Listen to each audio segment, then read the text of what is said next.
listening to The Zone, ESPN Radio, 1600 AM, Cedar Rapids. We now leave our network programming to bring you the following special sports presentation.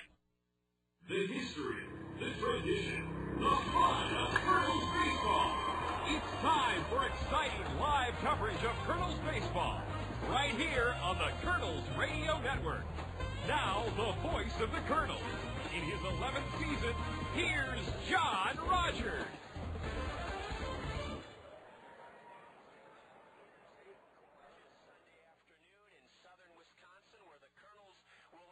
Split in their four-game series with the Beloit Snappers following a thrilling 12-inning victory last evening here at Pullman Field. I'm John Rogers. You're listening to the South Slope Communications Triple Play Show, and the Kernel win unfolded thanks to solid starting pitching, 7 innings of one-run relief, and a two-run 12th inning last night sparked by Patrick Riley. It was the first Kernel win of the season, and the Kernels were put in great shape in that victory last night by the starting pitching of 21-year-old southpaw Kelly Shear. And Kelly, one thing that was a little bit unusual about yesterday's ball game is that you were celebrating a birthday, I think.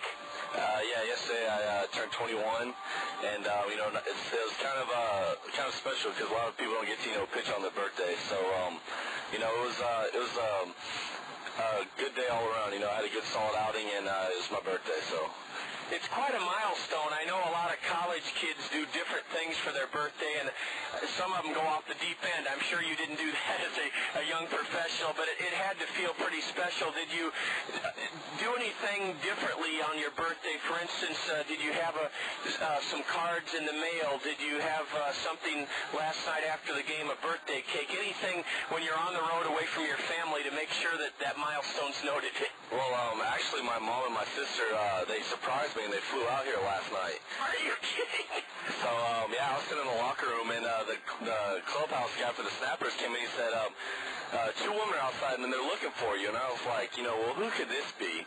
And I go out there. My mom and my sister flew from Texas up here to come see me yesterday. So, it was special. And, afterwards we went to dinner and stuff, and I got to hang out with them. So, I was glad they came, and, they really made my birthday special up here in Wisconsin. So.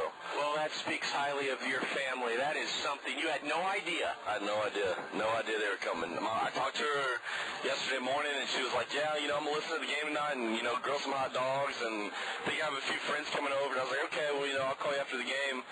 My sister called me a little later. She's like, I'm going to listen to you tonight. And, I thought she was in Austin. I thought my mom was, at home. And next thing I know, they're here in Wisconsin. So they set you up pretty good. Yeah, they got me. So, I was glad they came, though, so. Kelly, we sure are, too. Now, you mentioned Austin. You went to high school in Missouri City, Texas. Is that a suburb of Austin? No, I'm actually from Houston. Missouri City is a suburb outside of the Houston area. But the last two Austins, I've lived in Austin. And trained there with a great trainer. His name's Lance Hooten. And, is he related to Bert? Yes, Bert Hooten's, I believe they're cousins. Wow, because Bert Hooten's a big name in the state of Texas. So you actually moved to Austin to further your young baseball career, it sounds like. Right. My agent lives in Austin, and he hooks me up there with guys that, can catch my bullpens in the off season. And, I have the trainer, Lance, and, I work out with him when I can. I work out with guys like Houston Street and Andy Roddick. So, it's a good experience, and, he really pushes you. So you worked out with Andy Roddick, the tennis star, and Houston Street, the Oakland A closer. When you surround yourself with guys like that, you can't loaf. Right. If I start to slack off a little bit, they'll pick you up, and, they show you, it goes to show you how hard you need to work to get to their level because they get after it. So, Kelly, how expensive of a proposition is it? Is it a seasonal contract, or is it $50 a workout? Is it something that your family helped you fund? Well, no, I actually pay for myself, but it comes as a tax write-off. It's pretty expensive. It's like, $500 a week or something like that. But I look at it as an investment. It is. It's an investment for me to go out there and work that hard. And if I pay, I didn't work out with them every week. I would work out with them for a week, get the program, and go on my own for a couple weeks, and then go back.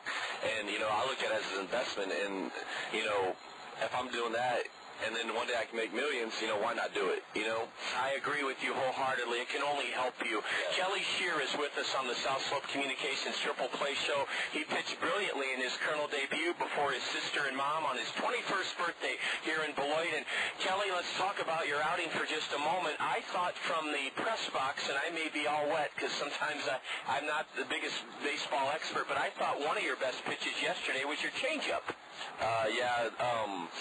Brett Martinez, my catcher, I used to call me for 2 years, and we're on the same page all the time. He's an outstanding catcher, and before the game, I said, hey, these guys, I didn't have a chance to look at these guys, I've never seen them. They're spring trainings in Florida. And he said, you're going to really get these guys because you have a good changeup, so we're going to use that a lot.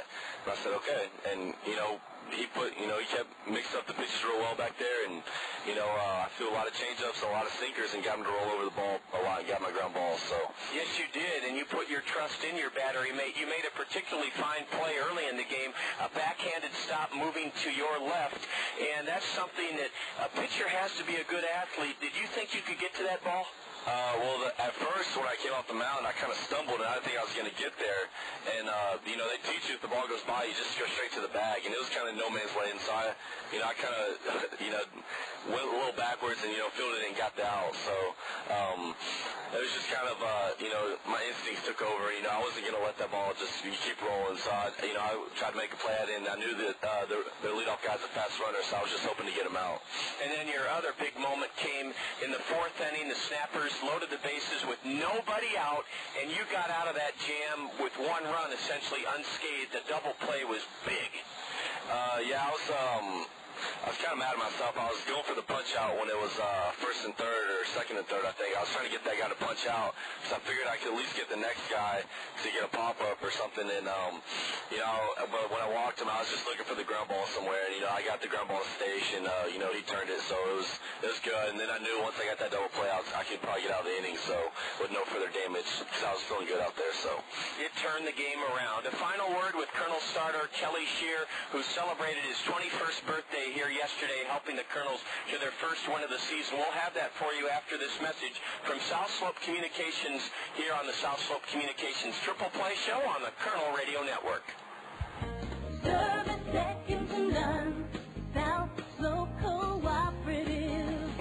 We're here for your communication needs, internet service, telephone, and TV.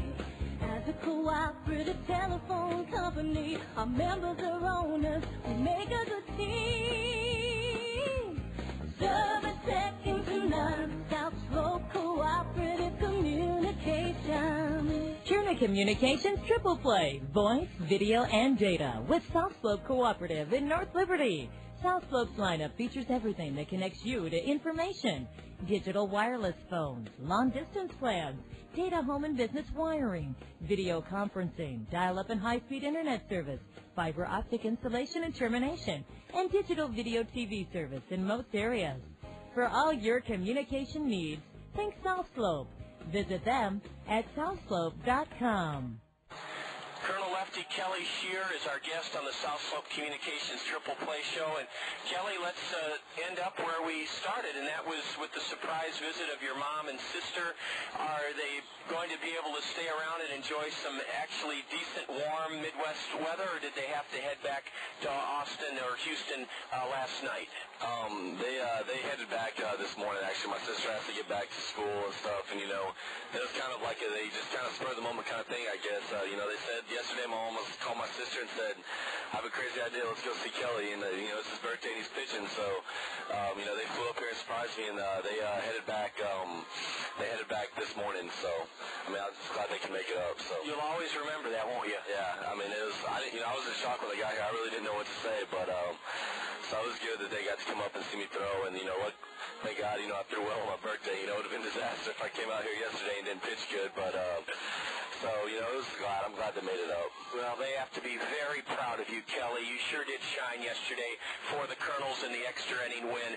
Kelly Scheer, when we get back to open up our season tomorrow with the noon start against Peoria, then Tuesday and Wednesday night, you can bolster your nutrition, and you know a lot about training. A great place to eat nutritionally is Zio Giano's Spaghetti Houses. Perfect pasta, homemade bread. They cater from one person up to 10,001. Kelly, Colonel Lefty, enjoy a meal on us at Zio Giano's. We thank you for visiting with us this afternoon from Beloit. Thank you very much, Sean. It's my pleasure. That's Kelly Shear, Colonel starter from yesterday's Colonel victory. A win here today under ideal conditions gives the Colonels a split. Then we head home for the season opener tomorrow morning, 11 o'clock. The gates open for the noon start. I'll set this afternoon's starting lineups from Beloit when we return. This is the South Slope Communications Triple Play Show on the Kernel Radio Network. Service second to none. South Slope Cooperative. We're here for your communication needs. Internet service, telephone, and TV. As a cooperative telephone company, our members are owners. We make a good team. Service second to none. South Slope Cooperative Communications. Turner Communications Triple Play, voice, video, and data with South Slope Cooperative in North Liberty. South Slope's lineup features everything that connects you to information. Digital wireless phones, long-distance plans, data home and business wiring, video conferencing, dial-up and high-speed internet service, fiber optic installation and termination, and digital video TV service in most areas. For all your communication needs, think South Slope. Visit them at southslope.com. And good afternoon, Eastern Iowa, and a special welcome to all of you who are tuned in on the internet from coast to coast on the zone.com. I'm John Rogers, Kernel Radio Network, and it's a brilliant, glorious early spring afternoon in Beloit, Wisconsin, where the Kernels will clash with the Snappers in the fourth and final game of our season opening series. The Kernels, bolstered by our South Slope Communications Triple Play Show guest Kelly Shear's fine 5 innings of starting pitching yesterday and last night, and 7 one-run innings from the bullpen, beat the Snappers in 12 innings 4-2. Patrick Riley had 3 of the Kernel hits, scored 2 of their 4 runs. He's in the Allen Motor Company Kernel starting lineup, and we'll tell you about that in just a moment. It's 57 degrees, a cloudless sky. The wind is blowing briskly from the right field foul pole to the left field foul pole, and we're set to bring you the starting lineups for this series finale. First, for first-year skipper Steve Smith, he was drafted by the Minnesota Twins and played in their organization as a catcher. He's in his first year skippering the Beloit Snappers here in the Midwest League. Leading off, 2 for 6 in yesterday's Kernel victory for Beloit in center field, it's Terrence Patterson. Batting second, the second baseman for the Snappers, Drew Thompson. He came on late in the game as a pinch hitter. Paul Kelly will be at shortstop. He had a big day yesterday. Kelly bats third for Beloit. The cleanup batter is Eric Gliss. He's at first base.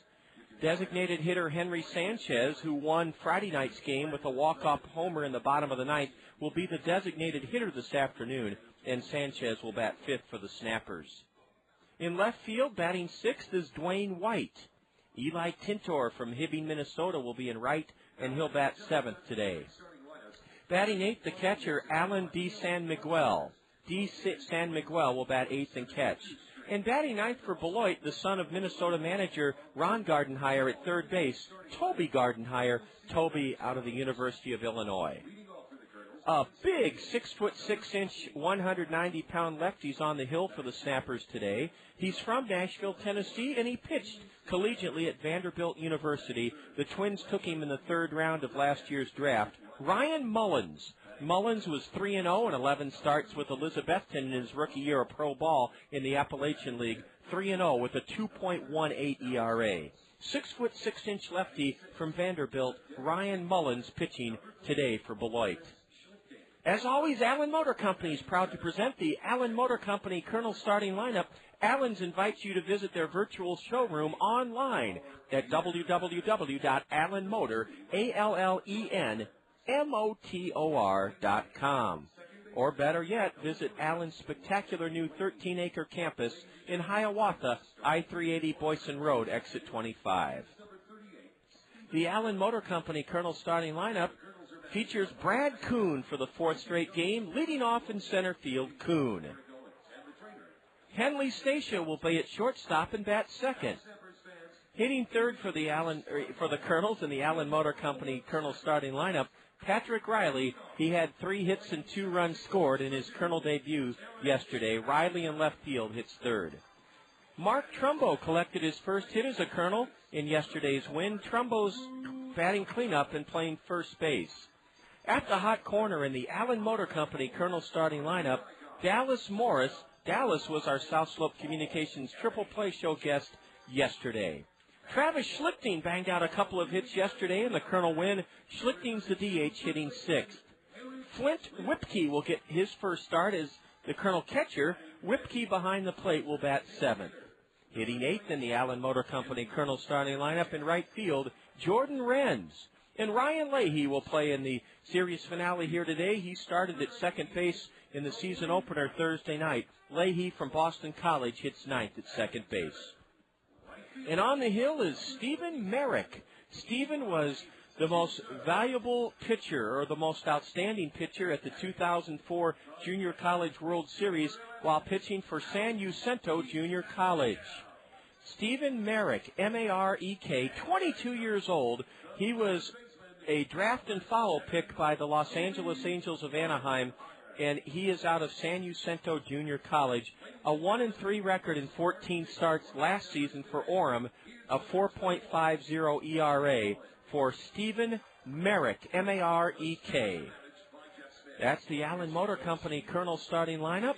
Those very lineups are being presented at home plate to our umpires, and we're just about set for baseball on this beautiful sunny Sunday afternoon here in Beloit, Wisconsin.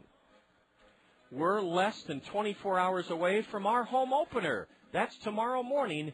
11 o'clock is when the gates open. First pitch at noon. The weather is supposed to be splendid. Sunny, high in the high 60s to low 70s. And we'd love to see you come out and greet this Colonel crew. You'll be rewarded. Collins Community Credit Union will be presenting a miniature replica stadium to the first 1,000 of you Colonel fans to come to tomorrow morning and afternoon's season opener at home. Mercy Medical Center will be sponsoring the annual magnet schedule that will keep you abreast of all the Colonel games this spring and summer, home and away, on that Mercy Medical Center magnet schedule. Hot dogs are just $1 tomorrow, as they are every Monday. And Fergie Jenkins, the Hall of Famer, former Chicago Cub and Texas Ranger great, will be on hand tomorrow for the home opener, Tuesday night and Wednesday nights. Ironically enough, against the Chicago Cub minor leaguers, the Peoria Chiefs. Fergie will be there to raise money for his foundation. He will sign autographs. There is a fee. He will charge for his autograph, but the money goes toward his foundation.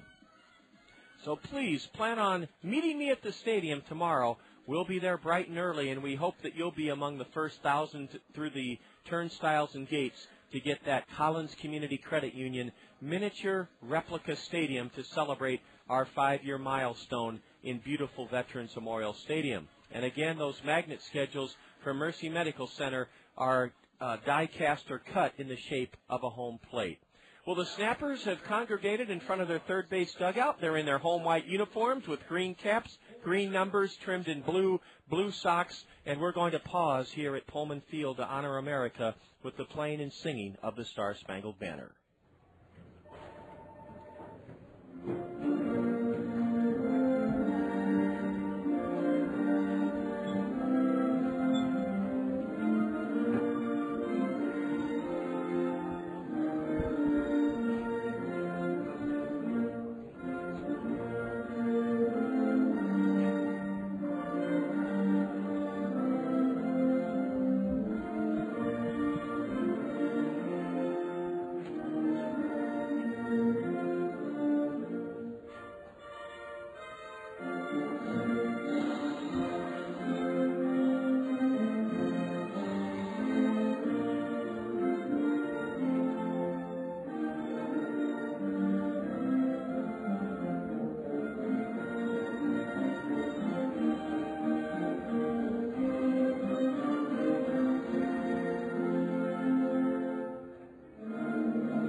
Playing and singing of the national anthem here at Pullman Field in Beloit, Wisconsin. We're about 60 minutes south of Madison, the state capital, about 75 minutes east and south of Milwaukee, and the Snappers are about to take the field. The Kernels will send up Brad Kuhn, Heinley Stacia, and Patrick Riley here in the top of the first inning.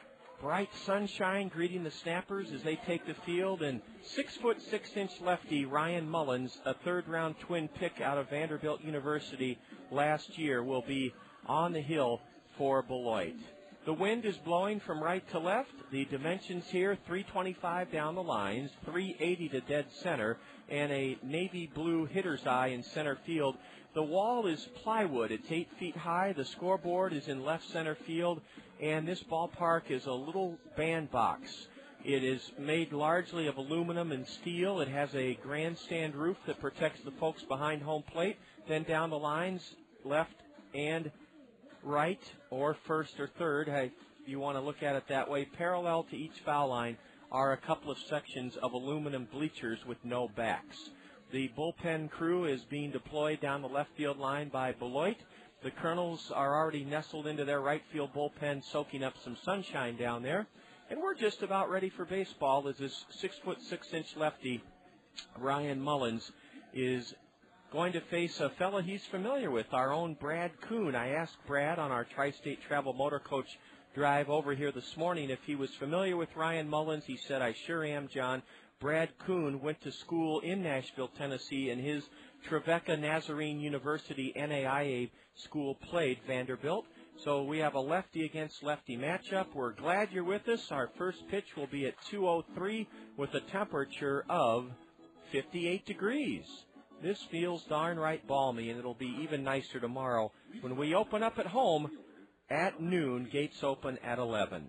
Settle in, won't you, for a fun afternoon of conversation, entertainment, and Colonel baseball. Brad Kuhn, left-handed batter, ready to go, and here's the big lefty's first offering. It's a strike call, the fastball on the outside edge. Kuhn had a big day yesterday. He drove in a Kernel Insurance run in their 2-run 12th inning, and Brad was 2 for 5.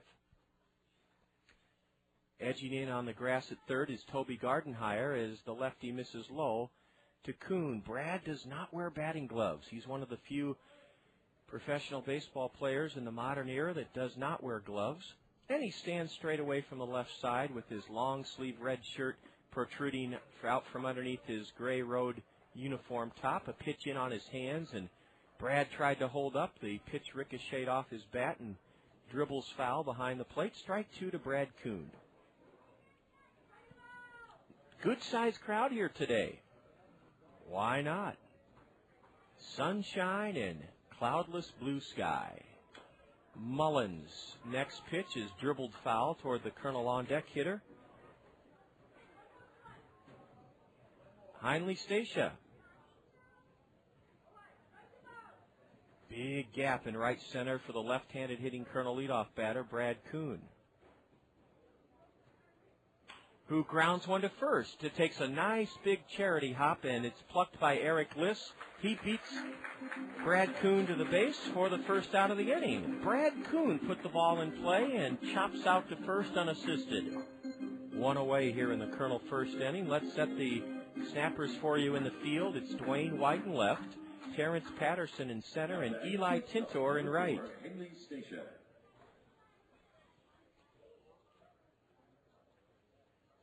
Heinley Stacia, switch hitter, batting right-handed. Shoots it off the end of the bat. That may drop down the right field line, and it does drop. Fair. Heinley Stacia will motor to second, and Eli Tintor's throw is late. And that's a double for the Kernel shortstop. Heinley Stacia dumped a double just inside the right field line at the feet of Eli Tintor, and the Kernels have a scoring chance here in the top of the first inning.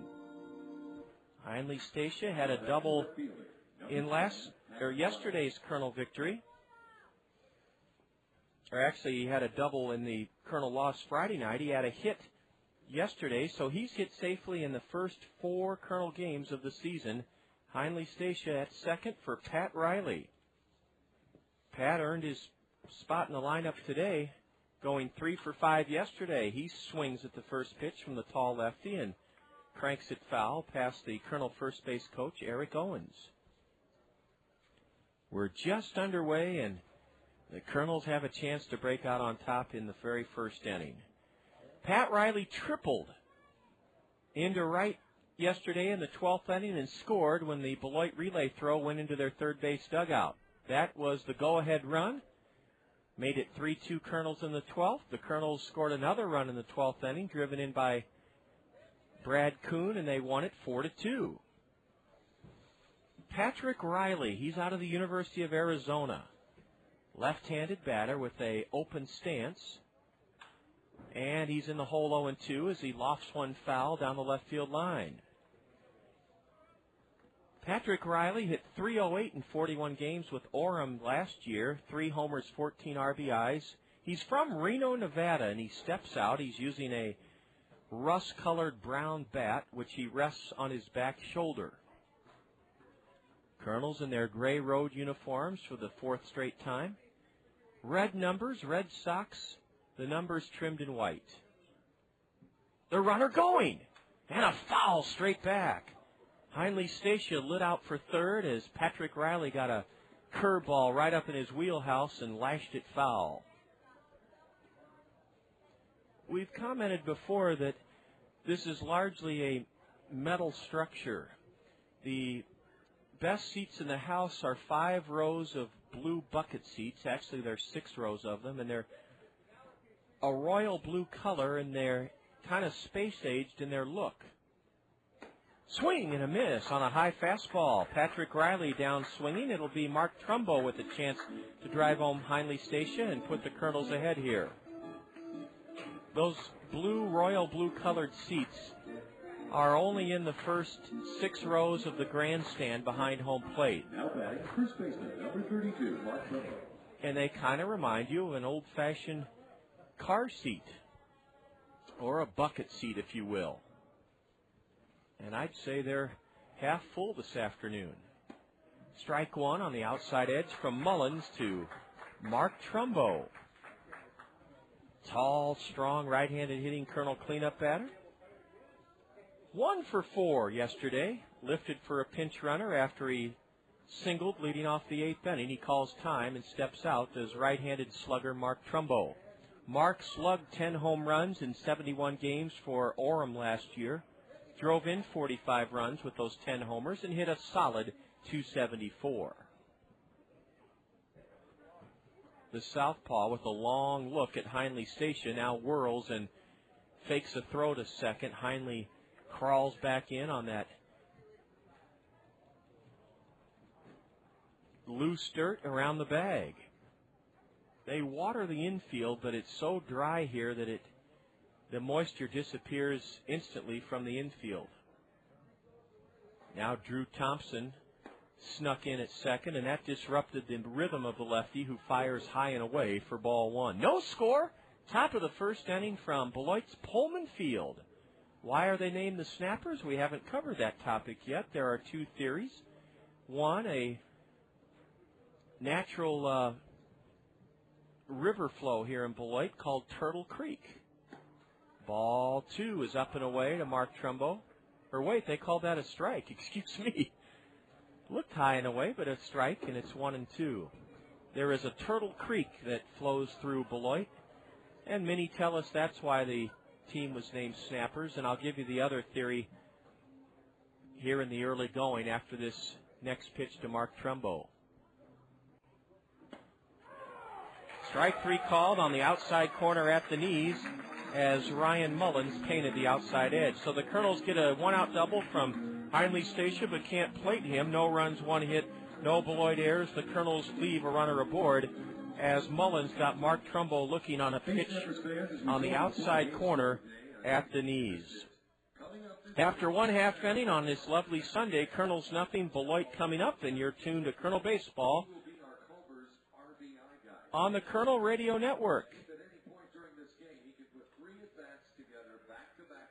Diet Pepsi is taking you to the movies. All kinds of movies, like horror films. Hey, there's a guy with a hockey mask outside. Let's go see what he wants. Okay. Sci-fi films. Gentlemen, we're in luck. Those aliens speak American. Kung Fu movies. Your English voiceover looks terrible. Taste my nunchucks. teen flicks. I am so ugly. Well, you'd be hot if you ditched your glasses and your nerdy side ponytail. Oh my gosh, I am hot. Foreign film. Le French fries, the French toast. Le baguette, le pougelet. Le croissant. Crime films. So, did you find anything? Only this computer disc labeled totally incriminating evidence. Well, keep looking. Introducing the Diet Pepsi box office promotion. Find a code in specially marked Diet Pepsi packages. Collect and enter codes at dietpepsiboxoffice.com to redeem for a movie ticket, even to action movies. Well, the bad guy's dead. I'll just turn my back. I can't believe you fell for that. Light, crisp, refreshing Diet Pepsi. Subject to official rules, void where prohibited. In 63006. Multiple purchases required. See website for redemption details. Imagine the convenience of accomplishing your next real estate transaction under one roof. Buying a home, selling a home, or securing the right mortgage loan are simple and worry-free at Todd Financial Services. Todd Financial Services knows that you've worked hard to be able to make the dream of home ownership a reality.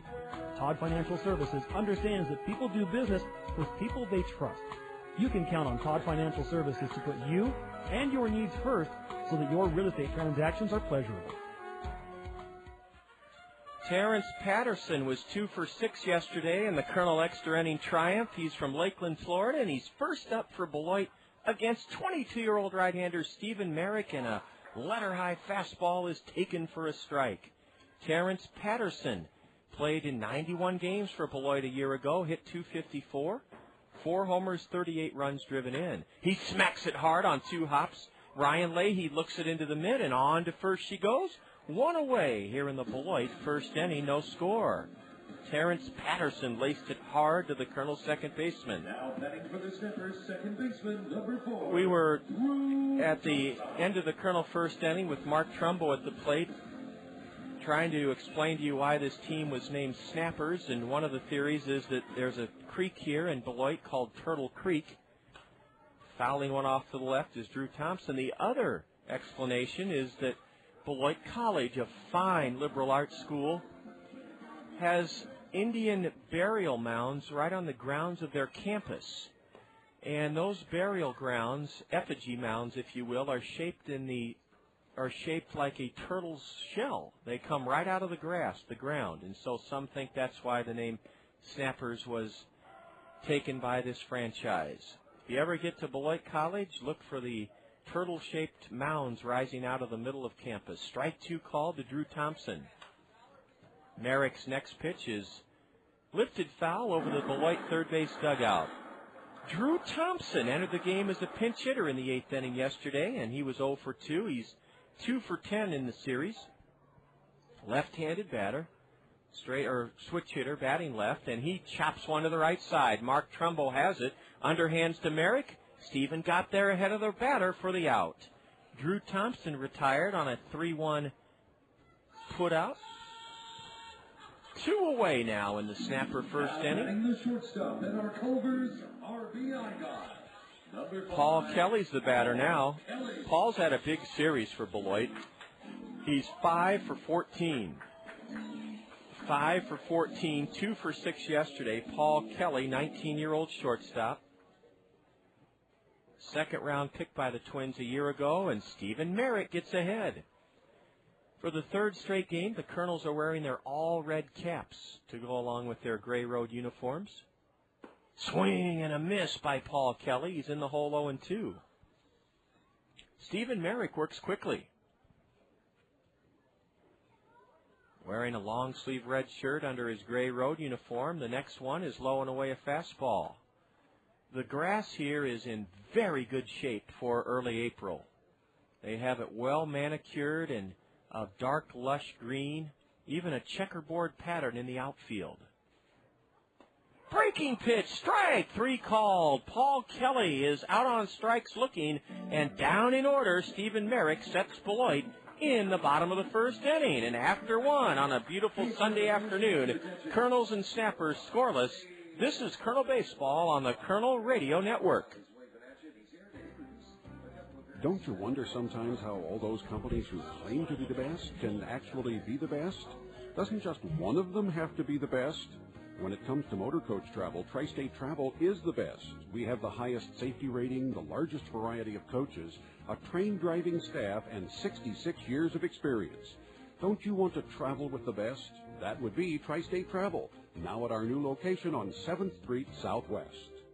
Hi, this is John Rogers, the voice of the Kernels. I'd like to share a few words with you about Kernel team physician, orthopedic surgeon Dr. David Terse. My father was a surgeon, and like most sons, I looked up to him as the greatest dad and the best doctor on earth. When I was diagnosed with a torn meniscus in my right knee recently, I wondered if my doctor here in Cedar Rapids would measure up to my dad's standards. My doctor was Dr. David Terse. Dr. Terse's thorough and expert explanation of my x-ray, his calm and reassuring description of the procedure he would be performing, and his kind and confident bedside manner impressed me beyond my expectations. Dr. Terse has those exceptional qualities we all hope to find in our doctor: an established reputation of excellence, the ability to communicate with us so that we understand and trust his words, and that gut feeling that he truly cares about us. Dr. Terse is a world-class surgeon and a first-class person. I've experienced firsthand why the Los Angeles Angels of Anaheim, the Kernels' parent ball club, has entrusted Dr. Terse to care for our players.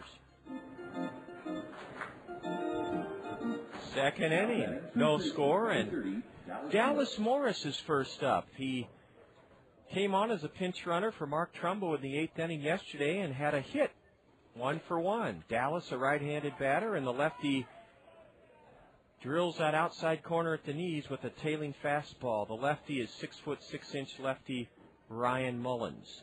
He's a towering presence on the mound. And a broken bat looper into shallow center. The second baseman backs up into the outfield grass to nab it. Dallas Morris, the business end of his bat, went hurtling into the air and wound up skipping off the top of the snapper third base dugout. Thankfully, nobody was standing back there, and it's a pop out to shallow right center. The second baseman, Drew Thompson, made the play. Man, that bat was a weapon for about 5 seconds as it went helicoptering into the air and then hit the top of the Beloit dugout. There's a little bit of a walkway between the dugout and the grandstand, and thankfully nobody was standing there. Ball one taken downstairs by big Travis Schlichting. Man, this kid looks like a baseball player with that 6'4", 190-pound frame. Travis had 2 hits in the Friday night game and 0 for 4, but he put the Kernels on the board yesterday with a sacrifice fly in the 7th, and he swings at a changeup and misses. Strike 1 to Travis Schlichting. 1-1. 1 away, and the base is empty for the Kernels. And the pitch just downstairs for ball 2. Travis played in 111 games with the Southwest Michigan Devil Rays in this league a year ago and had a fine season. 252 average, 7 home runs. Or check that, 3 home runs, 39 driven in, another changeup, and a swing and a miss by Schlichting. This is Travis's 4th year of professional baseball. Open stance, a wide stance. He wears a pair of white batting gloves. And the outfield plays him deep in center. And he goes the other way to Schlichting and hammers one into the right field corner. Lots of foul ball ground room here at Pullman Field. Haven't gotten a look to see if George Spelius, the league president, is down below. He usually holds court. Here's a little looper, a Texas League looper into right, and it's down for a base hit. Eli Tintor scoots over to get it back in, and it's a base hit for Travis Schlichting. He dumped one off the trademark into right, and that's the second Kernel hit of the day. We do apparently have a George Spelius in the ballpark where, he's down the third baseline beyond the Beloit dugout. He's incognito today. He's wearing some shades, and George is sitting at a picnic table. Ordinarily, he holds court right behind home plate in some unusual seats here. There are field-level seats. They are gold-colored, and believe me, only the best of Beloit get to sit in those seats. They probably go for several $1,000s for a season ticket right behind home plate. Field level. Standing in is Flint Whipke, a right-handed hitting catcher for the Kernels, and he took a strike and now looks at one low. So George Spelius is here with his wife, and it's great to have the league president soaking in the sunshine. a throw to first. Travis Schlichting's back standing up. No score, top of the second inning. In fact, I think George has spotted us up here. We're giving him a wave, but doesn't look like he's seen us yet. Whipke swings at a changeup. It was left up in the zone, but Flint didn't get it. Strike two. Flint Whipke. He's from Georgia Southern University. Does quite a bird call, his teammates tell me. Flint's 23 years old, and he stands straight away. There goes Schlichting. Curve just missed, and I'm not sure where that missed. That looked awfully good from here. No throw by D. San Miguel. It's a stolen base for Travis Schlichting. Well, Travis picked the right pitch to go on, an off-speed, a curveball, and it was a very good pitch. Now a nubber to shallow short. Schlichting will go to third as Paul Kelly charges and unloads to get the batter Flint Whipke for the second out of the inning. Good base running by Travis Schlichting. He's at third with two away. What a great opportunity for Jordan Renz to get his first hit of this series. Jordan, a fourth-round pick by the Los Angeles Angels of Anaheim in 2002. Breaks his bat and rolls it to short. Paul Kelly taps the ball in his mitt and on to first. Jordan Ren's first pitch swinging was sawed off, and he grounds out to shortstop. The Kernels have had runners in scoring position in each of the first two innings today, but have been unable to cash in. No runs, one hit. There were no Beloit errors. The Kernels strand one and have left two in their first two at-bats. Back to the hill, Stephen Merrick, and it's no score here in Beloit after an inning and a half. You're enjoying Kernel Baseball on the Kernel Radio Network.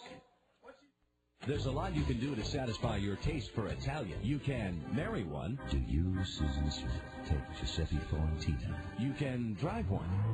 Or you can go to Zio Giano's and feast on Zio's homemade bread, pizzas, and pasta, authentically prepared as Zio Giano's famous Italian style. Zio Giano's for the hometown taste of Italy. Come to Zio Giano's, the pasta makes you Zio. Come to Zio Giano's for the Italiano. Come to Zio Giano's, the pasta. What do I get at Cost Cutters? Hey, my hair is my trademark. I gotta be able to count on a good cut and stuff to keep my hair looking thick, even if it's not.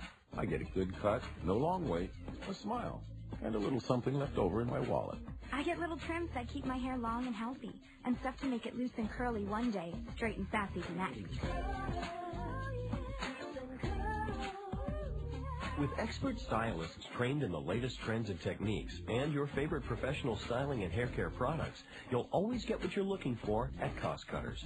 At Cost Cutters, you can always count on convenient, affordable, professional care and products that help you create just the style you want.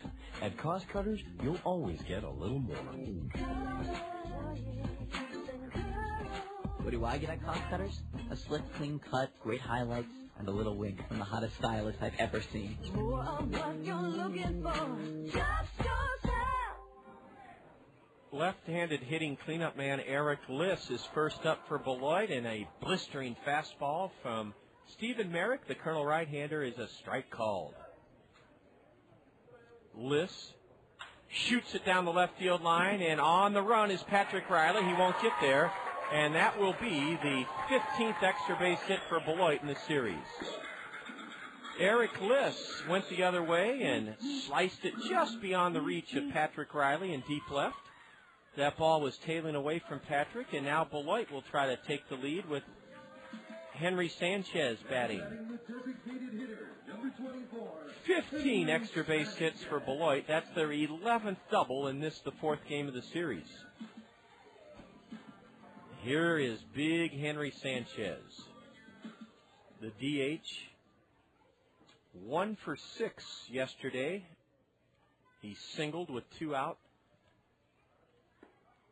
He ended the game by grounding into a force out. 1 for 6. He's 3 for 13 in the series with a pair of home runs and a ball just outside from Stephen Merrick. Let's see if Sanchez tries to go the other way and hit the ball on the ground. Beautiful Uncle Charlie, a strike called. Henry steps out. He wears Willie Mays' number 24. We mentioned the other night he uses a very heavy white ash bat, slightly closed stance, and he did try to go the other way. He whistles it foul to the backstop, strike two. Kernels had a one-out double from Heinle Stacia in the first, a one-out single from Travis Schlichting in the second, but unable to get an RBI hit. Sanchez is the DH. Mission Bay High School, San Diego. Swing and a tip foul into the mid of Flint Whipkey. Strike three.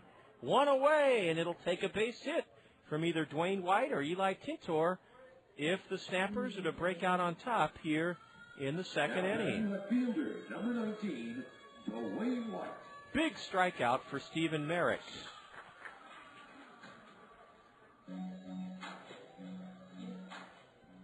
Stephen pitched 66 innings with Orem last season, surrendered 74 hits in 66 innings, struck out 55 batters in 66 innings, and walked only 25. Left-handed batting Dwayne White stands in and lifts it in on the infield. It's a fair ball, and at shallow third, Travis Schlichting. Now, wait a minute. Dallas Morris has it. Dallas Morris, the third baseman, made the catch at shallow third. Fielder, number 27, Eli Tintor. Two gone in the Beloit second inning in this scoreless series finale. Opening days tomorrow at Veterans Memorial Stadium. Gates will open at 11 in the morning. A ground ball to third. Dallas Morris has plenty of time and shoots it across the diamond to get his man. Eli Tintor grounds to third.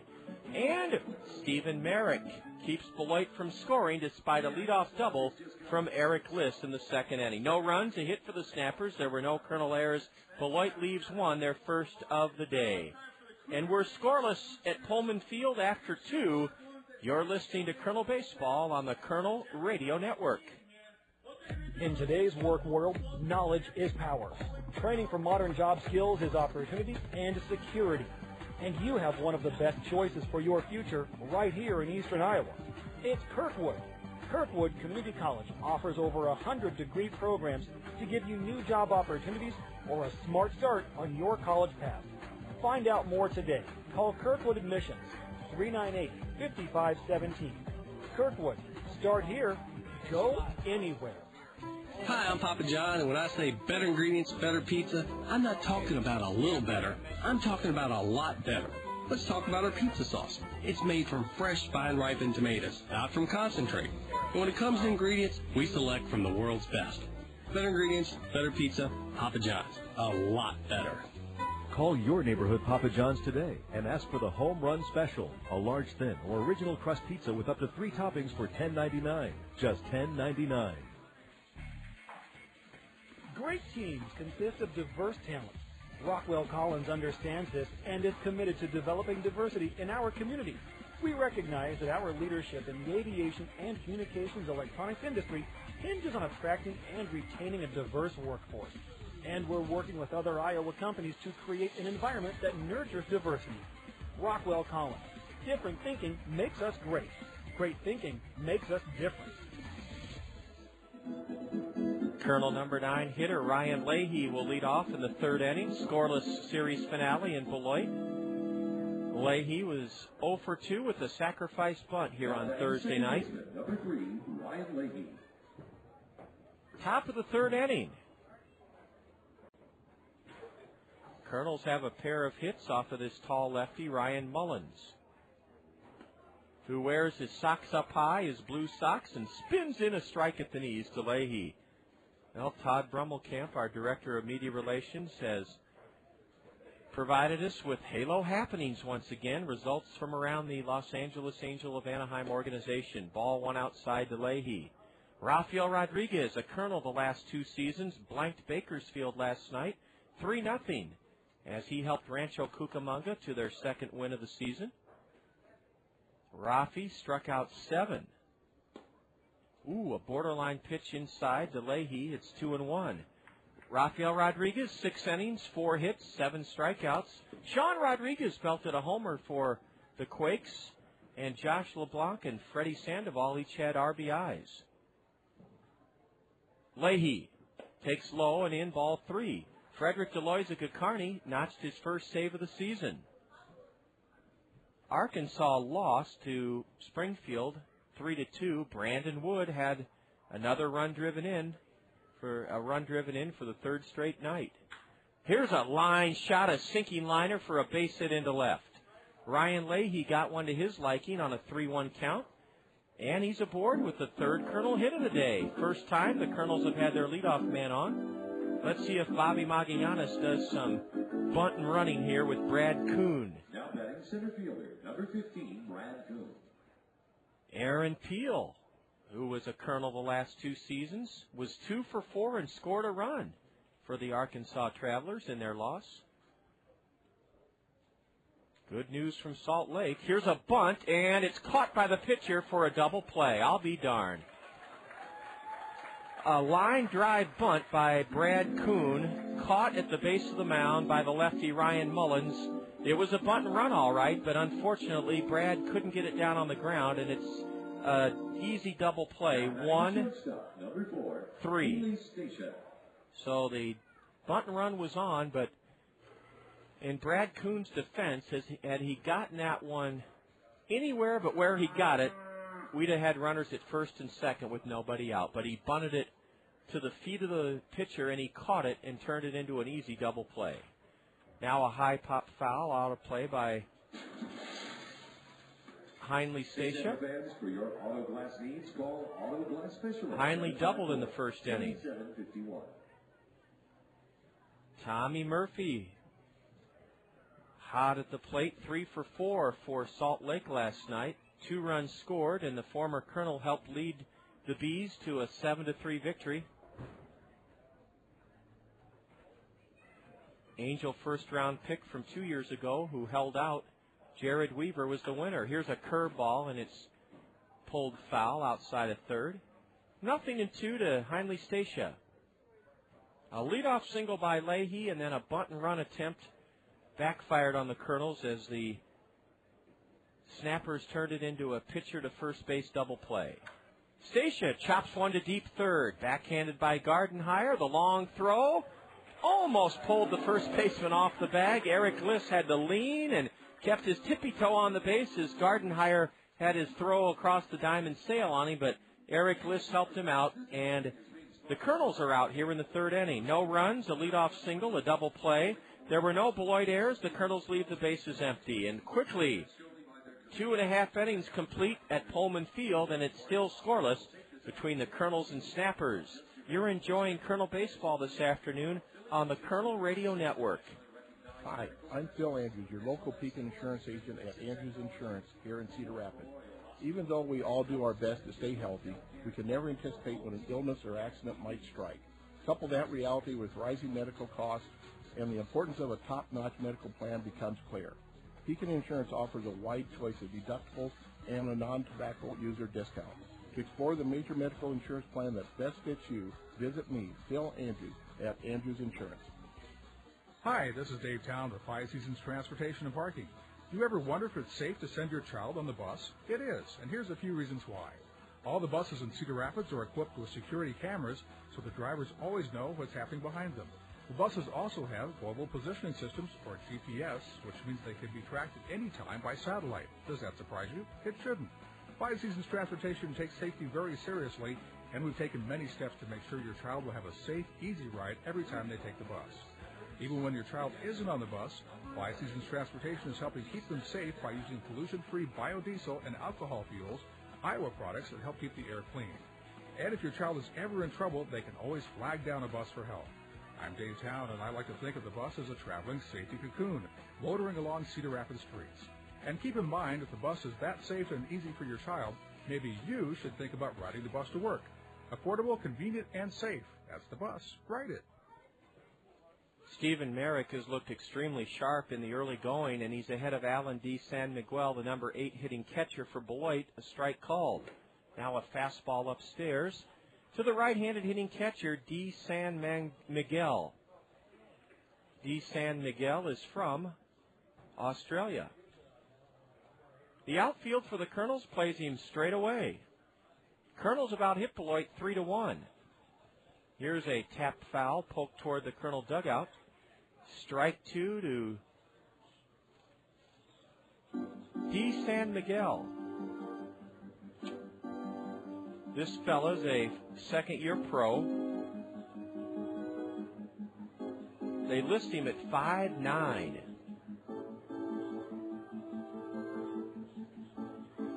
Dallas Morris came over to the mound to have a word with his right-hander, Stephen Merrick. The wind is shifted. Rather than blowing from right to left, it's now blowing straight out towards that shallowest center field in the league, 380 feet. Big Uncle Charlie is low and away, and the count's 2-2. D. San Miguel steps out, spits into his white batting gloves, digs himself a hole in the back of the box, waves the wand over the dish, and corks it down the right field line. It's trouble, it's trouble, it's trouble, it's trouble, and a fantastic effort by Jordan Renz. Foul ball as he dropped it. A foul ball. A foul ball. D. San Miguel is still hustling towards third. Jordan Renz, with a diving effort, had that ball as he crossed the foul line. His knee then knocked it out of the mitt, and it's a foul ball. Oh, brother.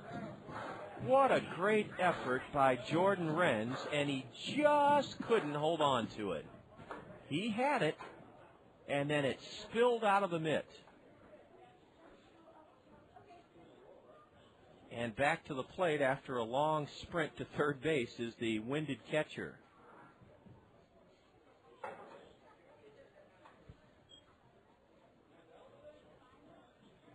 Curve, and it's looped into shallow center. Brad Kuhn takes 2 steps in to make the play.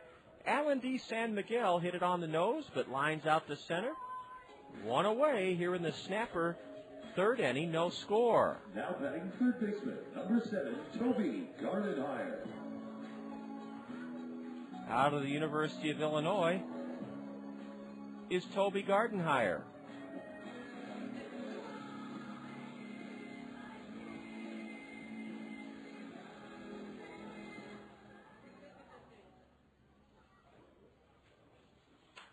And he slices the first pitch foul, that into the stands behind home plate.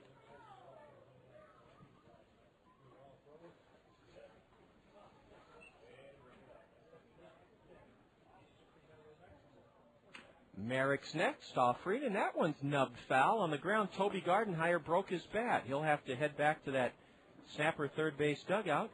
That'll give us a chance to remind you that Tuesday is a triple play Tuesday. Every Tuesday is a triple play Tuesday at Veterans Memorial Stadium. Enjoy a delicious hot dog or delicious hamburger or cheeseburger, a bag of chips, and a beverage for only $5 every Tuesday night or day at home this season. Triple Play Tuesdays, a hamburger or cheeseburger, bag of chips, and a beverage for just $5. And our first one is this Tuesday night, a 6:30 start versus the Peoria Chiefs. Gardenhire, a right-handed batter, stays alive and punches one foul in the air down the first base side. Toby was a Twin 41st round pick in 2005. In 30 games with Elizabethton last season, he hit 200. He's a right-handed hitter. And Stephen Merrick with a pitch low and away for ball 1. That one went to the backstop. Clint Whipke is the catcher.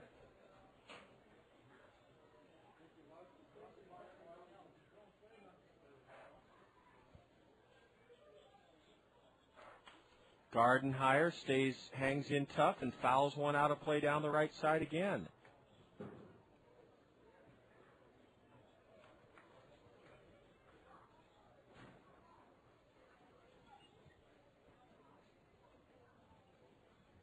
Big gap in left center for the Beloit number 9 hitter.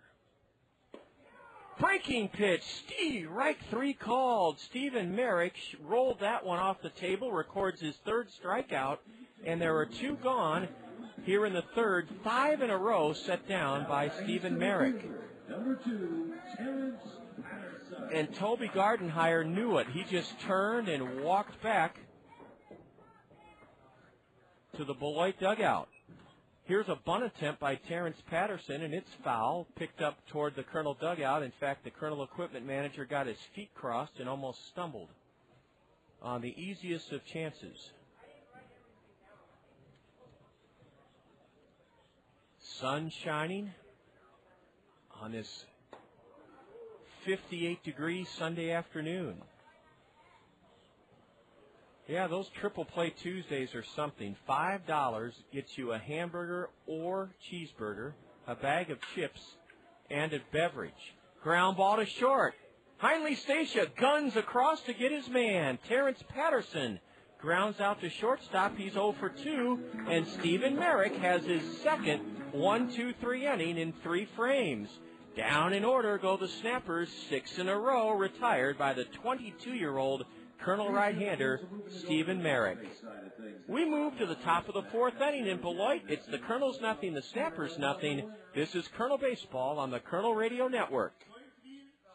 If your spring cleaning plans include throwing out household furniture items, be sure to follow the instructions on the orange bulky item collection flyer you received in the mail. Up to 4 items, such as couches, mattresses and box springs, dressers, wooden desks, and bookshelves, will be picked up by city crews. However, appliances, TVs, computer components, and scrap metal will not be collected. Your orange flyer will tell you where to dispose of such prohibited items. Thanks for using your orange flyer as your spring cleanup resource. John Rogers back here in Beloit with you to tell you about the 50th year Peck's Flower and Garden Shop is celebrating 50 years of growing with the Cedar Rapids community, and they have a free rose bush care seminar slated for this Tuesday, April 11th at 7 o'clock. Visit Peck's. They have fresh flowers for an entire wedding or a single tree, a whole home landscape. Peck's can do it all. 2006, a milestone for Peck, celebrating 50 years of growing, and they have special events and sale promotions that they'd like to invite you to stop in and see, including the free rose bush care seminar Tuesday at 7. The Easter Bunny will be at Peck's this Saturday from 10 to 4. That's April 15th. The Easter Bunny will be at Peck's Flower and Garden Shop from 10 to 4. Visit Peck's, corner of Blair's Ferry and Edgewood Roads Northeast in Cedar Rapids. Lots of good reasons to as they celebrate 50 years of serving Eastern Iowa. Peck's Flower and Garden Shop. Heart of the order for the Kernels against the big southpaw Ryan Mullins, and here's a high pop foul drifting towards the Beloit third base dugout. There is a play, and there is a catch by Alan D. San Miguel. D. San Miguel had to go a good 75 feet to his left, right in front of the Beloit, the front part of their dugout, and he made the catch on the Patrick Riley foul pop. Patrick Riley is fouled out to the catcher. Boy, D. San Miguel made a fine play. He and the third baseman, Toby Gardenhire, converged, and right inside the fence, next to the Beloit dugout entrance, D. San Miguel went crumpling to the ground as he caught it. Ball one low to Mark Trumbo, who struck out looking in the first. No score. We're already in the fourth inning.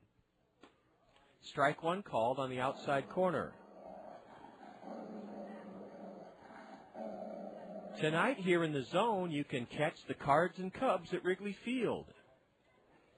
Very poor planning by ESPN and Major League Baseball, in my opinion, though, to have night games at Comiskey last Sunday night and at Wrigley Field tonight. You don't have to be a genius to know that it's cold in Chicago until July 4th in most cases. At least till Memorial Day, you're not going to get too many warm evenings. Trumbo tops a pitch foul to the backstop. Mark steps out in the hole 1 and 2. But you can bet there'll be over 40,000 at Wrigley tonight for the Cards and Cubs, and you can hear it right here on 1600 AM.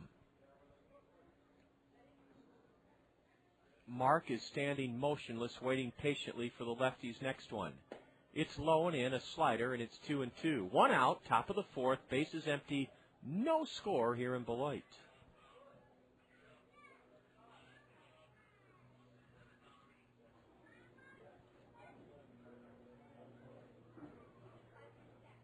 Now ball 3 is downstairs to Mark Trumbo.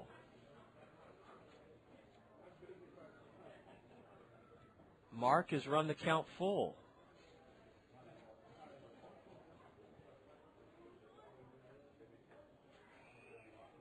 The payoff offering is chopped to third. Toby Gardenhire takes it on the short hop, the second hop, and on to first for the out. 2 gone here in the Kernel fourth inning.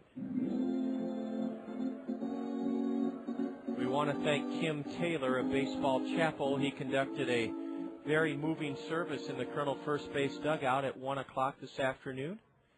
Baseball Chapel is a big part of Sunday activity at all minor league baseball stadiums. Leon Kramer is our Baseball Chapel pastor at all of our home games on Sundays. And it was a very poignant message this morning. This afternoon. Here's a pop foul off to the right by right-handed hitting Dallas Morris. Dallas popped to second, breaking his bat, opening up the second inning. 3 hits for the Kernels through 3 2/3 innings. 1 hit for Beloit through their 3 at-bats. Swing and a miss on a changeup in the dirt. This 6'6" lefty will not overpower you. In fact, he's pitching very similar to the fine effort by Kelly Shear yesterday for the Kernels. Ryan Mullins is a couple of inches taller than Kelly Shear, but they are both very deceptive. And that's the name of pitching, is to deceive the hitter. A curve is low and outside. Oh, yeah, you still have your power pitchers that can blow people away. Billy Wagner, the fantastic kid for the Washington Nationals. There's a swing and a miss at a pitch in the dirt, and Dallas Morris is tagged out for the strikeout. And the Kernels, for the first time today, go in order in the top half of the fourth inning. 1-2-3-0 across. No score so far through 3.5 innings in southern Wisconsin. You're listening to Kernel Baseball on the Kernel Radio Network.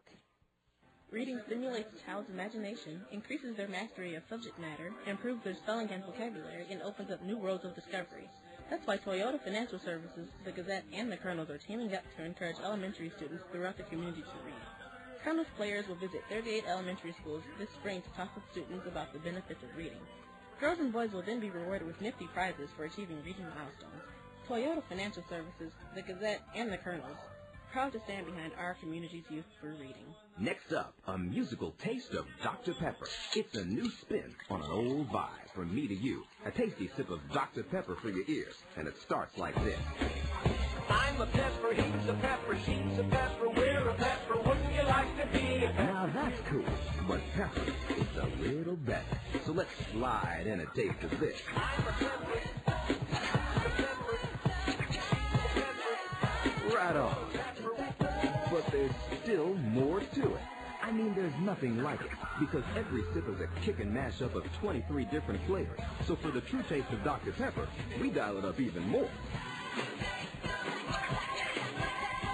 I'm a pepper.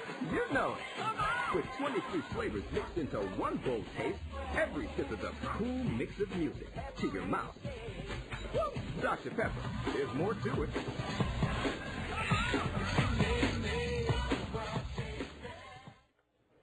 We're underway already in the bottom of the fourth inning in Beloit, and there's no score. A strike is in to left-handed hitting Drew Thompson, and now Stephen Merrick misses away for a ball.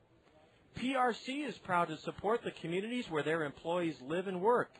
This season, PRC's Community Care will be bringing food home to our community every time the Kernels belt a home run. Ball 2 is upstairs to the left-handed batter. And now he rifles one into right, a solid single to open up the snapper. Fourth inning by Drew Thompson. Second time the Snappers have put their leadoff man aboard today. PRC's Community Care Home Runs for the Hungry campaign will help reduce hunger in our area by donating $25 to the Haycap Food Reservoir for every Kernel home run this season. That's right. Every time the Kernels sock a home run, PRC will ante up $25 to the Haycap Food Reservoir.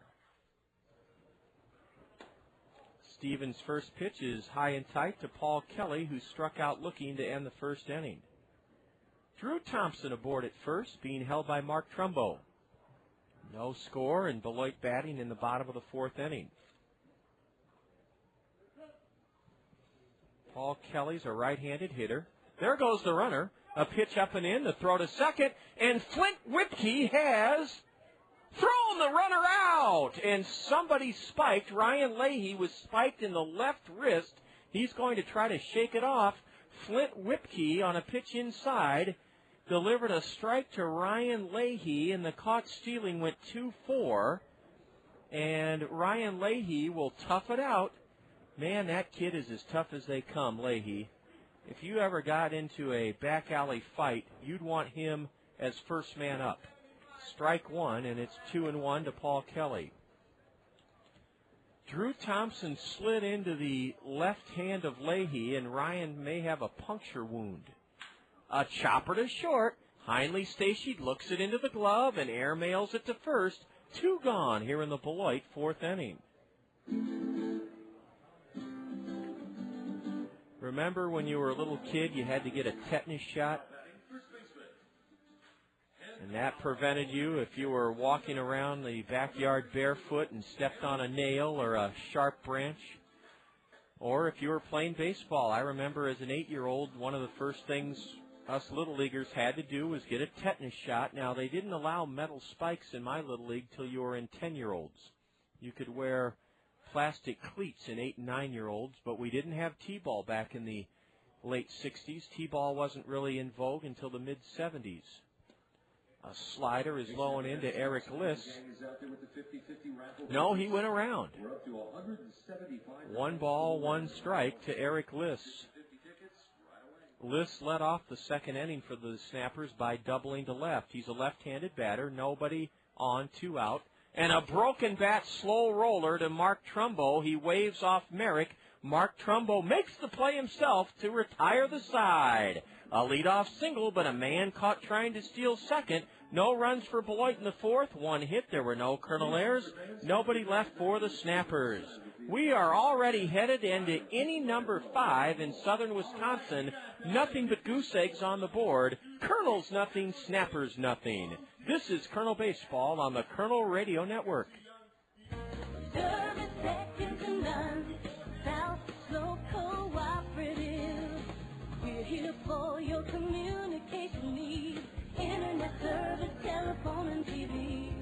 As a cooperative telephone company, our members are owners. We make a good team. Service second to none. South Slope Cooperative Communication. It's unheard of. An industry first. Car and Truck was main manufacturer to win the coveted Motor Trend Car of the Year and Motor Trend Truck of the Year in the same year. And the award goes to Honda. Yes, the 2006 Honda Civic wins the Motor Trend Car of the Year, and the 2006 Honda Ridgeline wins for Motor Trend Truck of the Year. And you can find them both at Randy Kill Honda on Center Point Road Northeast. Randy Kill Honda is the home of confidence. Check out their huge selection of new inventory, including the Honda Civic Hybrid with fuel savings of up to 50 miles per gallon on the highway. You owe it to yourself to see why Motor Trend voted the Honda Civic and the Honda Ridgeline the Motor Trend Car and Motor Trend Truck of the Year for 2006. Visit Randy Keel Honda in person on Center Point Road Northeast or online at randykeel.com. Randy Keel Honda, where they treat you right. No score through 4 at Pullman Field. Great to have you with us on this Sunday afternoon. Numbers 6, 7, and 8 men in the Allen Motor Company Kernel starting lineup to face lefty Ryan Mullins, the 6'6" lefty from Vanderbilt. Travis Schlichting pounds the first pitch foul. Bobby Magallanes, Kernel manager, bare hands it, coaching at third. Strike one to Travis, who singled into right, stole second in the second inning. The Kernels have stranded a pair, lost a man in a bunt and run double play. Beloit has left one man on and had a man thrown out trying to steal second. Ball one low to Schlichting, right-handed hitter. The bottom half of this fifth inning, your chance to earn a reward from Bruce Moore, our Bruce Moore Bonanza. Schlichting fouls one off to the right. And you can get ready for that Bruce Moore Bonanza by logging on to Bruce Moore's website, www.brucemore.org. That's BRUCEMORE. For your chance to earn a reward from Bruce Moore. That'll come in the lower half of this fifth inning. Travis fouls one off to the right, and now an off-speed pitch is in the dirt. 2-2 to Schlichting. Number 6 hitter, designated hitter. Open stance, wears his pants down low, and wears a pair of white batting gloves.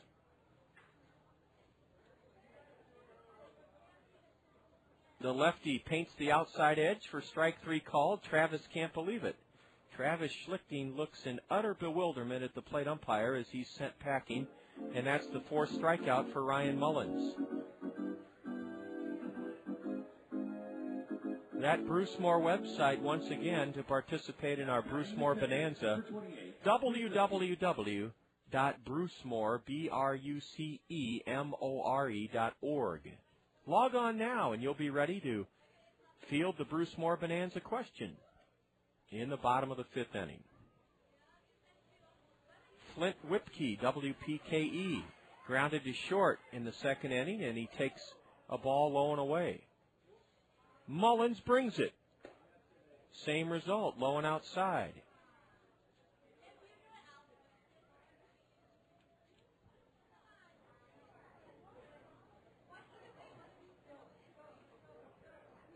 Flint stands straight away from the right side, waiting patiently, and swings over top of a changeup for strike 2. Ryan Mullins, in 54 innings last season in rookie ball, only yielded 34 hits. He fanned 60 men in 54 innings, walked just 13. The league hit a paltry 182 against him. Flint Whipkey cues one off the end of the bat down the right field line. The first baseman, backpedaling, reaches high and snares it for the out. Flint Whipkey hit that ball right off the end of his bat, and he fouls out to Eric List, the first baseman, down the right field line. And that is now 7 in a row set down by lefty Ryan Mullins. 7 in a row. Jordan Renz broke his bat and wrapped out to short in the second inning. Well, the same pattern that we've gotten used to in the Midwest League is seemingly surfacing here in the early going, and that is pitching dominating the league. Renz golfs one foul right at his feet, strike 1. That was a pitch down and in. You couple the fact that pitchers are usually a little bit ahead of the hitters coming out of spring training with the cold conditions that blanket the Midwest in the month of April, and you can understand why pitching has the upper hand in the Midwest League in most games. Big lollipop curve and a swing and a miss by Jordan, strike 2. Jordan looking for his first hit of the season. Let's get it for him right now here in the fifth inning. He's in the hole, 1-2. And cuts on a changeup, didn't get it, strike 3 swinging. That's 8 in a row. 8 in a row retired by lefty Ryan Mullins, and he strikes out his 5th of the afternoon. The Kernels go in order for the second consecutive frame. We're now heading already into the bottom of the 5th inning. In Beloit, it's still the Kernels nothing and the Snappers nothing. Coming ahead, our Bruce Moore Bonanza. You're tuned to Kernel Baseball on the Kernel Radio Network. Fairfax State Savings Bank is paying you to come to the ballpark every Wednesday this season. You heard right. Fairfax State Savings Bank is paying you to come to Veterans Memorial Stadium every Wednesday this season. The first 750 of you Colonel fans to enter the gates before Wednesday's home game will receive an envelope full of money inside from Fairfax State Savings Bank. Each of those 750 envelopes will contain a greenback up to a $100 bill. Fairfax State Savings Bank Free Money Wednesdays. Come early to line your pocket with cash. Meet Jim. When it's nice out, he spends weekends in his yard trying to kill weeds. Gotcha. Meet Dave. He spends weekends on the green. That's because Greg's Lawn Service takes care of his lawn. Mowing, fertilizing, pruning, and, yep, weed control. Greg's does the big jobs, too. Landscaping, retaining walls, curb edging, and patios. So when you've had enough of those little devils... Aha! Yes! Call 393-0101. Greg's Lawn Service, a cut above the rest. Hi, I'm Tanya Sedlock, your local Pekin insurance agent at Andrews Insurance here in Cedar Rapids. We all know how quickly life can change. You buy a new car or a new home. Your family is blessed with a new baby. Your teenager starts driving the family car. I'm here to help with a complete line of insurance plans to give you protection when you need it the most. Pekin Insurance has been in business of insuring people for 85 years. I'm here to put your interests first. Please visit me, Tanya Sedlock, at the Andrews Agency. Well, Henry Sanchez has already fallen behind Colonel right-hander Stephen Merrick. No balls, 2 strikes. Sanchez, the big, husky, right-handed, power-hitting first-round pick of the Minnesota Twins a year ago out of San Diego, struck out swinging in the second inning. Here's your chance to earn a reward from Bruce Moore. Log on to brucemore.org. That's www.brucemore.org, BRUCEMORE. And I'll have the Bruce Moore Bonanza question for you after this 0-2 delivery. Strike 3 called! A blistering fastball, letter high outside corner. Stephen Merrick strikes out Sanchez for the second time today. 4 strikeouts for the Colonel right-hander. And 1 away here in the 5th. Our Bruce Moore Bonanza. You'll email me your answer here at john@kernels.com, John at Kernels, KERNELS.com. And here's the question. Plants grown from the Bruce Moore greenhouse are on sale in May at the annual Bruce Moore plant sale. What is this year's date for the Bruce Moore plant sale? A 2-hopper to first, fumbled by Trumbo. Mark recovers and shovels it to the pitcher Merrick. 2 gone. Dwayne White is 0 for 2, and that's 4 straight set down by Stephen Merrick, who's really sailing along here this afternoon. Our Bruce Moore Bonanza question. Plants grown from the Bruce Moore greenhouse are on sale in May at the annual Bruce Moore plant sale. What is this year's date for the Bruce Moore plant sale? Email me now at john@kernels.com for your chance to earn a fabulous reward from Bruce Moore. What date is this year's Bruce Moore plant sale? You've looked up the Bruce Moore website, www.brucemore.org, and you've found the answer, and you email it to me here at john@kernels.com. Curve, and the count goes to 1-2 on Eli Tintor, who grounded out to third to end the Beloit second inning. Eli's a right-handed batter. Tintor in the hole. Swings and misses, strike 3. That's the 5th strikeout of the afternoon for Stephen Merrick, and he retires the side in order for the 3rd time this afternoon.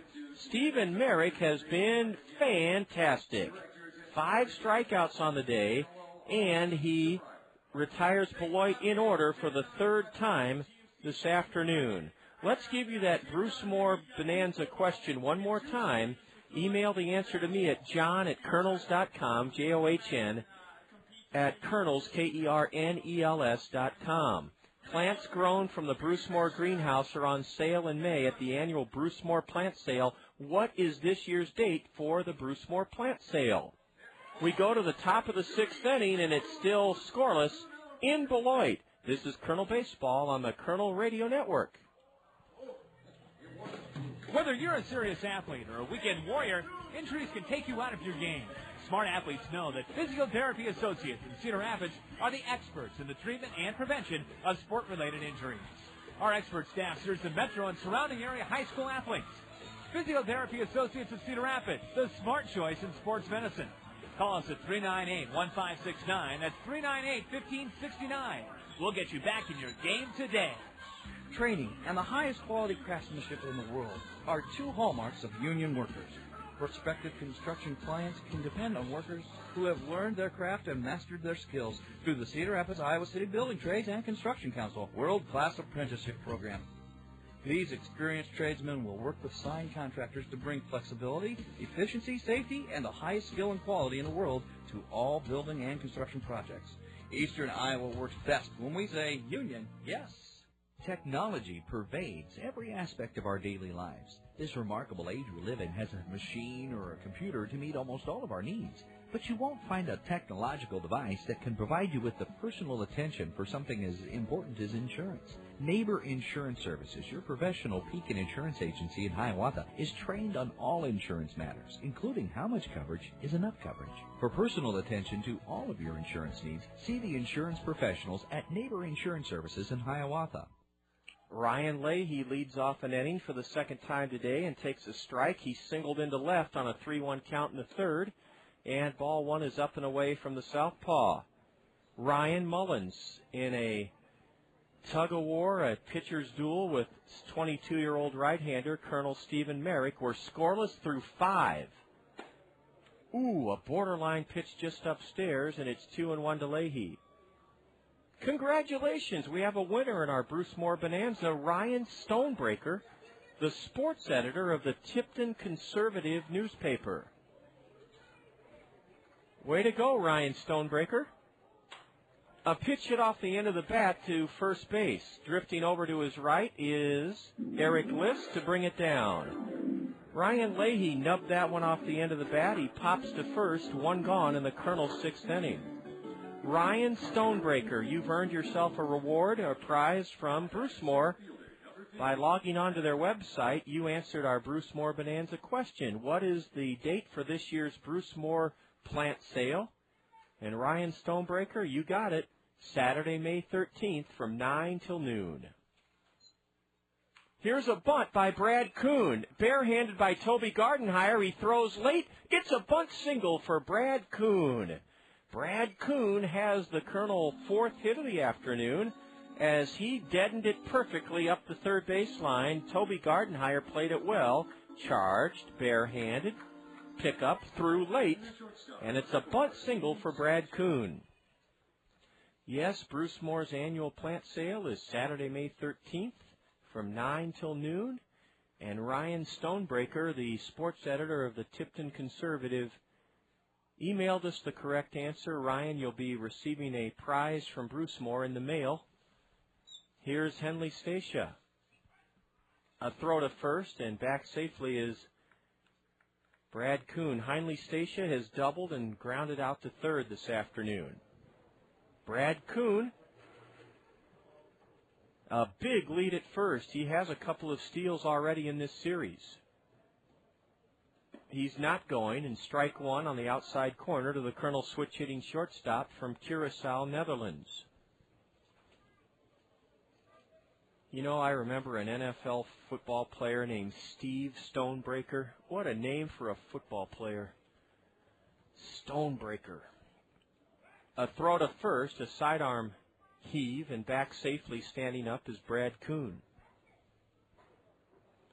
Kind of like the Bears' defensive lineman named Tank Williams. That's a great name for a football player, isn't it? Tank Williams.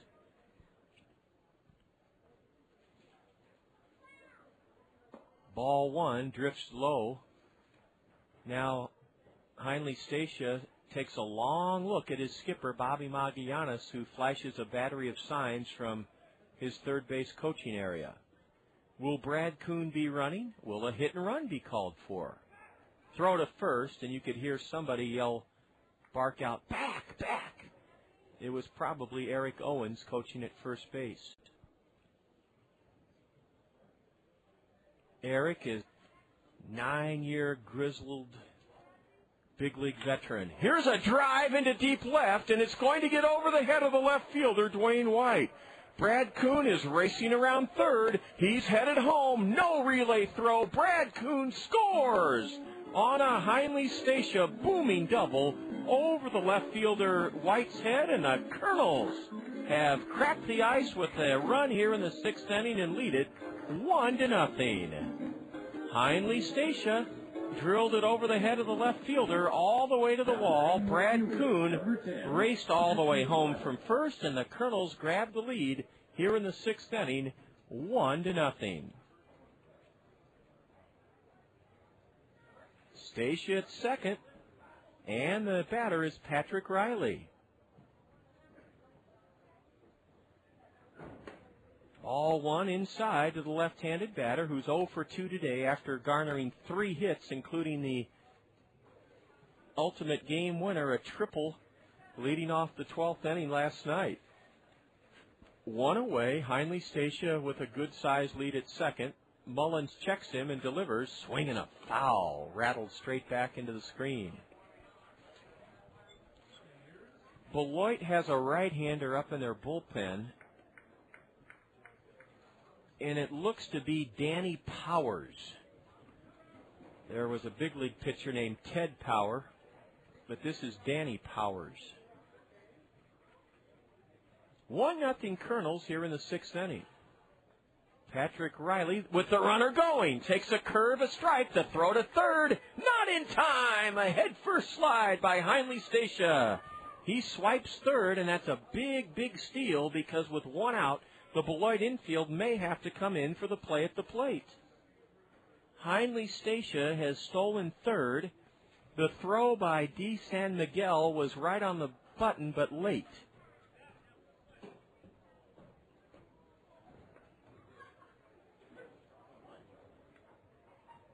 The infield is in for the Snappers, a 1-2 count on Patrick Riley.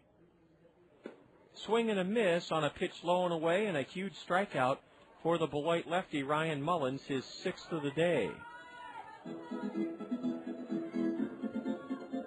Let's see if Mark Trumbo can pick up Patrick Riley. Now batting first baseman, number 32, Mark Trumbo.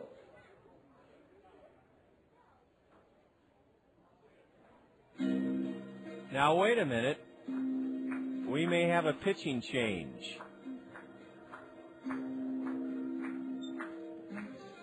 Steve Mintz, the Beloit pitching coach, is out on the hill, and we told you that Danny Powers is warming up in the Beloit bullpen. 1-0 Kernels. Bobby Magallanes takes a few minutes to walk down the third base line and have a word with Mark Trumbo, his cleanup batter. A one-out bunt by Brad Kuhn, followed by a double over the head of left fielder Dwayne White off the bat of Heinle Stacia. Stacia then swiped third. Patrick Riley with the infield in fanned. And now Mark Trumbo bats. He's struck out, looking, and grounded to third. Can the big guy add to the Colonel 1-0 lead? Strike one called at the knees on the outside corner.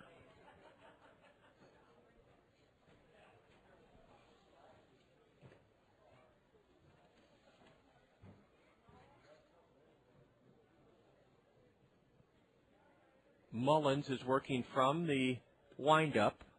His next one is low and outside a fastball. He's working cautiously here in the top of the sixth inning. The Kernels have broken a scoreless tie and lead at 1-0.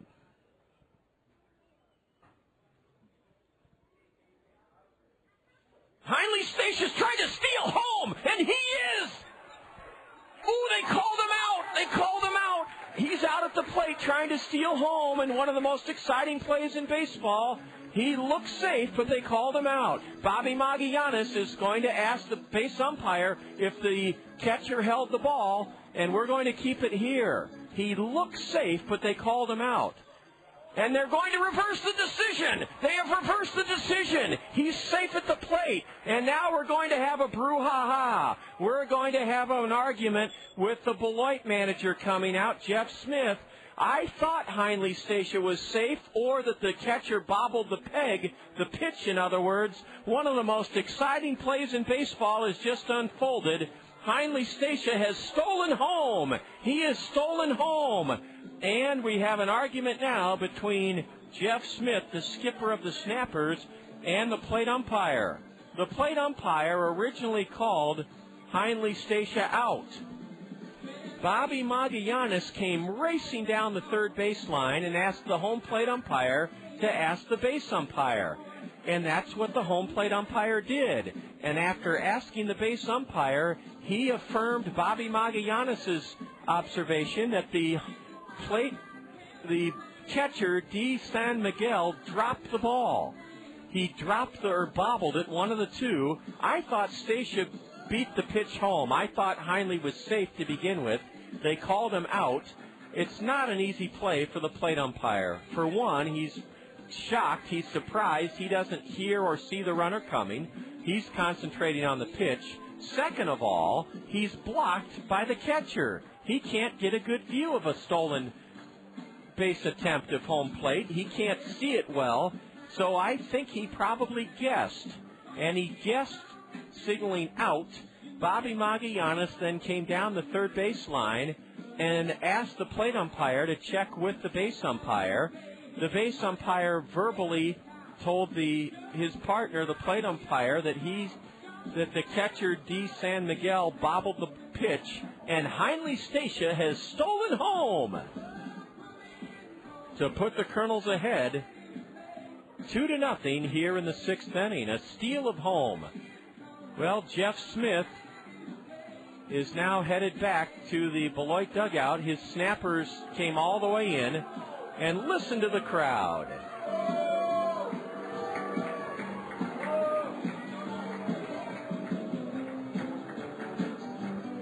Heinle Statia has been credited with a steal of home. The original call obviously has been overturned. The one has been allowed to score. Scored out 2-0. And Mark Trumbo is checking with the plate umpire. The pitch was ruled ball one, or ball two rather. Apparently the count, now is the count 1-2 or 2-1? No one seems to know. The big lefty Ryan Mullins asking what the count is. I think it's 1 ball, 2 strikes. Oh, they're letting Mullins have a couple of warm-up pitches. That's what he was pleading for. It's 1 ball, 2 strikes to Trumbo. Mark Trumbo looked shocked when Heinle Statia slid right at his feet over home plate. I don't think he knew the steal was coming.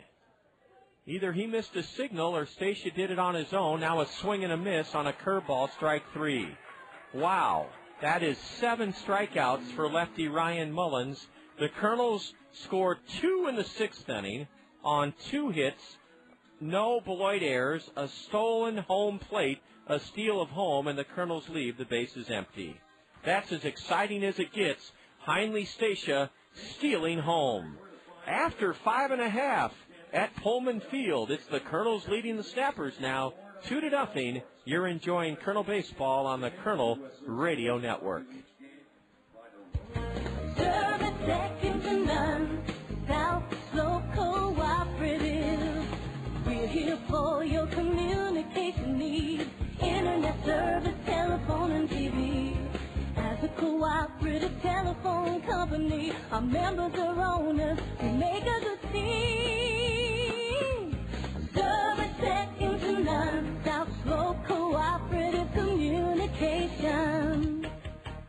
Are you looking to take your baseball or softball game to the next level?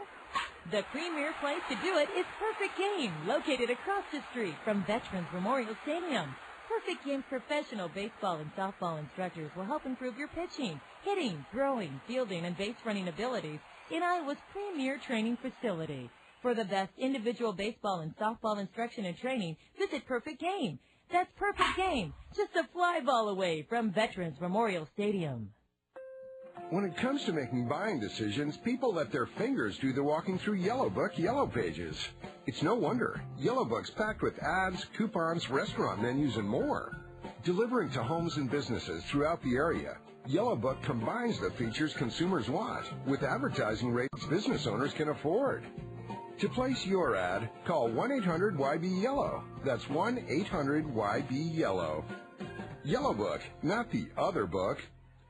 Lifting the first pitch of the sixth to deep left field, where Patrick Riley hauls it in, is Alan D. San Miguel. Miguel gave it a ride, but Patrick Riley had it in his scope all the way, drifted back, and on the edge of the warning track, caught it. That is now 6 straight set down. Snapper fans, we'd like to congratulate Charlie Kraft of Janesville. He was our 50-50 winner. By Stephen Merrick. This game is in the bottom of the 6th inning, and the Kernels lead it 2-0. Having scored 2 in the top half of this frame, a strike call, the fastball to Toby Gardenhire. Now another foul back to the plate, strike 2.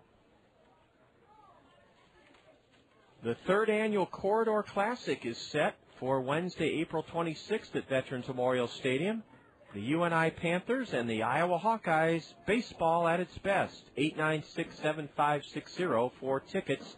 896-7560, and you can be a part of the fun. All the proceeds go to benefit the American Diabetes Association. That's the 3rd annual Corridor Classic, UNI and Iowa, Wednesday, April 26th. The slow roller to shallow short, picked clean by Henley Stacia, and he throws to get Toby Gardenhire. 2 away quickly here in the Beloit 6th inning, 2-0 Kernels. Number 2, Terrence Patterson.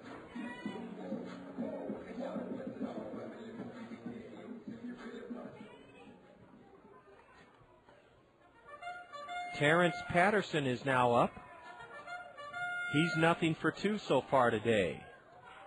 One of the Kernel runs in the top of this inning was driven in by Heinley Stacia, the first. Then he scored the second with a daring dash home. He stole home. And it was a disputed call that was overturned. Strike 1 to Terrence Patterson, right-handed hitter. Beloit won the first 2 of this series, 4-0 Thursday night, 2-1 Friday night. Yesterday it was the Kernels in 12, 4-2. And this afternoon, bottom of the 6th inning, 2 out, nobody on. And the Kernels lead the Snappers 2-0. Terrence Patterson tries to bunt his way on and miss, strike 2.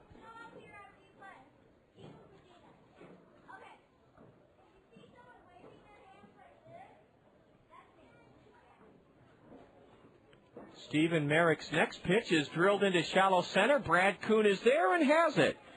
Terrence Patterson stroked it hard into straightaway center, and Brad Kuhn made the play to end the inning. No runs on no hits. There were no Kernel errors, and that's now 8 straight set down by the Kernel right-hander, Stephen Merrick. We go to the top of the 7th inning now at Pullman Field, and it's still the Kernels, or it is the Kernels leading Beloit 2-0. This is Kernel Baseball on the Kernel Radio Network. When you're in the market to buy or sell a home, how can you differentiate one realtor from another? The distinction is clear when you consider the remarkable offer that Dick Ramsey of Skogman Realty makes. Dick Ramsey's offer is unprecedented. Buy one of Dick Ramsey's homes, and Dick Ramsey will buy yours. That extraordinary pledge bears instant replay. Buy one of Dick Ramsey's homes, and Dick Ramsey will buy yours. For the best home buying or home selling experience in Cedar Rapids, turn to the home team, Skogman Realty's Dick Ramsey. It's unheard of. An industry first. A car and truck from the same manufacturer to win the coveted Motor Trend Car of the Year and Motor Trend Truck of the Year in the same year. And the award goes to Honda. Yes, the 2006 Honda Civic wins the Motor Trend Car of the Year, and the 2006 Honda Ridgeline wins for Motor Trend Truck of the Year. And you can find them both at Randy Kiel Honda on Center Point Road Northeast. Randy Kiel Honda is the home of confidence. Check out their huge selection of new inventory, including the Honda Civic Hybrid, with fuel savings of up to 50 miles per gallon on the highway. You owe it to yourself to see why Motor Trend voted the Honda Civic and the Honda Ridgeline the Motor Trend Car and Motor Trend Truck of the Year for 2006. Visit Randy Kiel Honda in person on Center Point Road Northeast or online at randykiel.com. Randy Kill Honda, where they treat you right. We've got a change on the mound for Beloit, and there's still some heated words from Jeff Smith, the Beloit manager, to the plate umpire about a steal of home by Hanley Stacia in the last Kernel at bat in the 6th inning. We go to the 7th, and the new pitcher is the fellow that was warming up for the Snappers, Danny Powers. He's a right-hander, and he's going to face Dallas Morris, the Kernel third baseman and number 5 hitter, 2-0 Kernels. Danny Powers pitched here Thursday in the Beloit 4-0 win, 2 2/3 innings, no runs, a hit, 3 strikeouts, no walks. He's from Central Missouri State, an 8th-round pick of Minnesota last year. And the next one zips high and tight for ball 2. 2-0 Kernels. We're in the top of the 7th inning. How did the Kernel 2-run 6th start? With a 1-out bunt single from Brad Kuhn. Now a hot smash to second, and Drew Thompson holds his ground, gloves, and flips on to first. Dallas Morris hit that one right on the button, but lashes out to second on one hop. Ryan Mullins had a fine day on the hill for the Snappers. He went 6 innings, surrendered 2 runs on 5 hits, fanned 7 Kernels, and walked none. Travis Schlichting had one of the Kernel 5 hits off the departed lefty. Danny Powers delivers, and a bunt foul. It hit Travis Schlichting in the batter's box and rolled fair, strike 1. We have our first posting of finals on the State Farm Major League scoreboard, and I had those on a card, and I don't know where they disappeared to. We'll find them here. All right, and then Dave Schultz will update anything further, but we do have some finals as Schlichting takes high and in for a ball. State Farm Insurance agents Brad Dunn, Gary Schuback. State Farm Insurance agents Brad Dunn, Dale Thompson, Al Shetler, and Gary Schuback bring us this look at the State Farm Major League scoreboard. A swing and a miss by Schlichting. Game 1 of a twin bill in Philadelphia, and it was the Phillies toppling the Dodgers 6-3. At Jacobs Field, the Indians edged Minnesota 3-2. Hammering one foul down the right field line is Schlichting. In a final from Rogers Center in Toronto, the Devil Rays knocked off the Blue Jays 5-2 this afternoon. Those are the finals we have on the State Farm Major League scoreboard. Schlichting takes low for a ball. The Twins are the parent club of these Beloit Snappers, and they're out of the gate stumbling a bit. They're 1-5, but they have a good ball club. Swing and a miss. Travis Schlichting had one up in the zone and took a healthy cut, but strikes out for the second out of the 7th inning. 2 gone now with the Kernels ahead 2-0. And Flint Whipkey will bat. Now batting the catcher, number 28, Flint Whipkey. Whipkey is grounded to short and fouled out to first. Flint swings at the first pitch and lofts it into right field, and one-handing it is Eli Tintor. So the Kernels go quickly at the hands of 23-year-old right-hander Danny Powers. In fact, they're retired 1-2-3-0 across for just the second time today. It's 7th inning stretch time at Pullman Field, and the Kernels hold a 2-0 edge over the Snappers. You're tuned to Kernel Baseball on the Kernel Radio Network. Cedar Rapids' oldest wholesale greenhouse is also Cedar Rapids' full-service landscaping and lawn care center. Cedar Rapids Greenhouses has been serving eastern Iowans for 50 years at the corner of Johnson Avenue and Edgewood Road behind Guppy's on the Go. Cedar Rapids Greenhouses has a full line of trees and shrubs like magnolias, maples, and lilacs. And for a limited time, buy any potted tree and Cedar Rapids Greenhouses will deliver and plant it free. If you're searching for the right beautification project, let the trained landscape designers at Cedar Rapids Greenhouses help you create a unique plan for your home. From retaining walls to ponds, waterfalls, and fountains, they'll work within your budget and taste, and they do free estimates. Lawn care featuring mowing, fertilization, seeding, sodding, aeration, dethatching, maintenance, and cleanup are all done with care and precision. For the highest quality and low prices, see the difference at Cedar Rapids Greenhouses, Eastern Iowa's full-service landscapers at the corner of Johnson Avenue and Edgewood Road. Hi, I'm Phil Andrews, your local Pekin insurance agent at Andrews Insurance in Cedar Rapids. I'd like to introduce you to an easy-to-understand, affordable life insurance plan with great benefits. It's simplified issue whole life from Pekin Insurance. The plan requires no medical exam, has guaranteed rates for life, and a guaranteed cash value.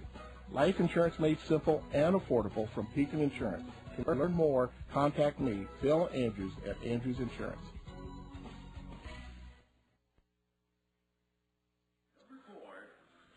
Sun shining brightly here in Beloit, and the Kernels are leading it 2-0 as we go to the 7th inning. Bottom of the 7th, that is, and Stephen Merrick just misses outside with a fastball, ball one.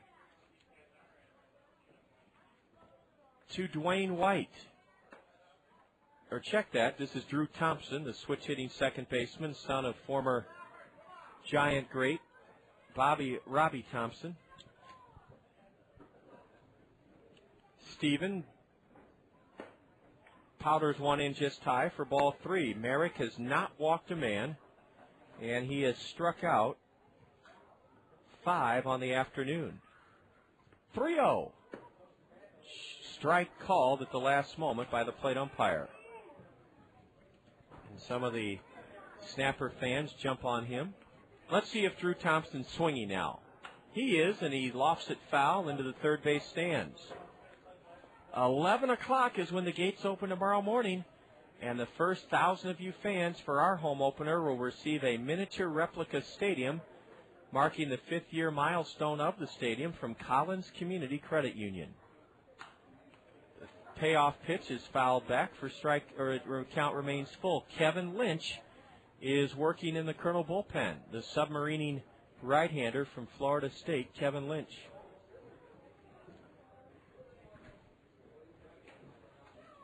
Stephen Merrick with another 3-2 pitch, and it's a broken bat roller to Mark Trumbo. He has it and underhands to the pitcher covering. Stephen Merrick fell behind Drew Thompson 3-0 and came back to get him. Sawed him off, as a matter of fact, right on his hands. A broken bat slow roller to Mark Trumbo. Now batting shortstop. And our Culver's RBI. The first 1,000 of you Colonel fans will also receive a magnet schedule from Mercy Medical Center, so you'll come away with 2 highly coveted keepsakes: the Collins Community Credit Union miniature stadium replica and the Mercy Medical Center magnet schedule. Here's Paul Kelly, the number 3 hitter, rolling it foul to the Colonel first base dugout, strike one. 9 in a row have been set down by 22-year-old Colonel right-hander Stephen Merrick. 9 in a row. A high pop foul over the Colonel first base dugout. Paul Kelly's in the hole, 0-2. Couple of more finals on the State Farm Major League scoreboard. At Shea Stadium, the Mets shaded the Marlins 3-2, and the Pirates won their first of the year as they turned back the Reds at Great America Ballpark 5-3. A curve is chopped to short. Henley Stacia unloads wide and late, and it's going to be into the Colonel dugout. On to second goes Paul Kelly. A bit of hesitation by the Colonel shortstop. Stacia waited back for the third hop, and it cost him. He's pointing to him, saying, "My mistake, my mistake." It'll be ruled an error on the Colonel shortstop. Now batting first baseman and the O'Leary Dental cleanup hitter. E6 allows Paul Kelly not only to reach first, but to go into second on the throw high and wide of the mark. Here comes Kernan Ronan, the Colonel pitching coach. He wants a word with Stephen Merrick. Well, you can't blame Heinley Stacia. He got that in-between hop, and he didn't know whether to charge it or to lay back, and he decided to lay back on his heels, and ordinarily that costs you. It did cost the Colonel's shortstop. His throw was late into the first base side of the bag, and then it went into the Colonel first base dugout. We have another final on the State Farm Major League scoreboard. At Kauffman Stadium, the White Sox dumped the Royals 3-1. The White Sox dumped Kansas City 3-1. Paul Kelly's at second with 1 out. And Merrick misses just inside. 4-1. That's State Farm Major League scoreboard, brought to you by State Farm Insurance agents Gary Shubat, Dale Thompson, Brad Dunn, and Al Shetler. Eric Liss has one hit today. A high drive to deep right. Back goes Renz, further back, and Jordan makes a running catch in the deep right center field alley. On to third goes Paul Kelly. Eric Liss gave it a ride to deep, deep right center, where Jordan Renz showed good athleticism. He tracked that ball going into deep right center and records the second out of the inning. Well, Stephen Merrick deserves a big hand. He's getting it from his Kernel teammates on the mound. He will leave this game having gone 6 2/3. So far, he's allowed no runs on just 2 hits. Merrick struck out 5. And here's the most encouraging or the most impressive number on his line. No walks. Stephen Merrick fanned 5 and walked none. We have a U.S. Cellular call to the Kernel bullpen. This call to the Kernel bullpen is sponsored by U.S. Cellular. Get your wireless relief with Call Me Minutes only from U.S. Cellular. Fantastic opening start by Stephen Merrick. 6 2/3, no runs, 2 hits, 5 strikeouts, no walks. That's a partial line. Submarining right-hander Kevin Lynch has come on for the Kernels here in the bottom of the 7th inning, with the Kernels holding a 2-0 lead. Kevin Lynch pitched 2 scoreless innings here Friday night in Beloit's 2-1 win. 2 innings, allowed no runs on 1 hit, struck out 2 and walked none. Kevin's from Florida State, and last year with Orem, he recorded 9 saves in 24 appearances. Kevin Lynch.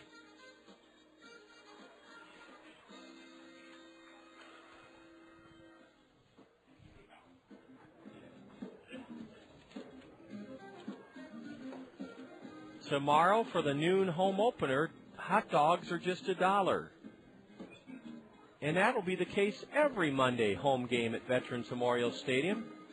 $1 dogs. Fergie Jenkins will be there tomorrow, Tuesday night and Wednesday night. And for a fee, you can get his autograph. The proceeds will go to the Ferguson Jenkins Foundation. Henry Sanchez, glad to see a new Kernel pitcher in there. He struck out twice against Stephen Merrick, and Kevin Lynch pumps the strike called in at the letters. Lynch is a submarining right-hander. We've compared him to Gene Garber and Kent DeColvey. He's not quite as far down under as Dan Quisenberry. I think he's most like Kent DeColvey, the former great relief pitcher for the Pirates. Ball one outside. Now a wave at a pitch outside. Swing and a miss by Henry Sanchez. Strike 2. Runner at third. Paul Kelly. 2 gone. Bottom of the 7th inning. 2-0 in favor of the Kernels. Lynch is ahead of the slugging Sanchez and tried to tempt him with a pitch outside. Ball 2. Kevin was an Angel 26th round pick in 2005. And he got a little bit of experience at AA and AAA. Swing and a miss by Henry Sanchez. He strikes out for the 3rd time in a row. No runs in the 7th for Beloit. No hits, 1 Kernel error, their first of the day, and the Snappers leave a runner aboard, just their 2nd stranded of the afternoon. This ball game is heading to the top of the 8th inning now, with the Kernels ahead of Beloit, 2-0. You're tuned to Kernel Baseball on the Kernel Radio Network. When it comes to auto insurance, Westside Agency in Palo, your professional Pekin insurance agency, will make certain you're properly insured with the right coverages and deductibles. Westside Agency will tell you about the money-saving discounts from Pekin Insurance. Multi-car discount, good student discount, loss-free discount, 45-plus auto discount, auto home discount, low mileage discount. To see if you qualify for any of these auto discounts that will lower your premiums, visit Westside Agency in Palo. We're back in Beloit, where we have some important milestones to share with you at Peck's Flower and Garden Shop. They're celebrating 50 years in business, having been founded in 1956. Peck's is located at the corner of Blair's Ferry and Edgewood Roads Northeast, and they have two things to invite you to be a part of this week. On Tuesday night, this Tuesday the 11th of April at 7 o'clock, a free Rose Bush Care Seminar at Peck's. And then next Saturday, the Easter Bunny will visit Peck's from 10 in the morning until 4 in the afternoon. You can also take advantage of Peck's Easter flower and plant specials all week long with the Easter Bunny at Peck's next Saturday from 10 to 4. Peck's Flower and Garden Shop, celebrating 50 years in Eastern Iowa, growing with our community.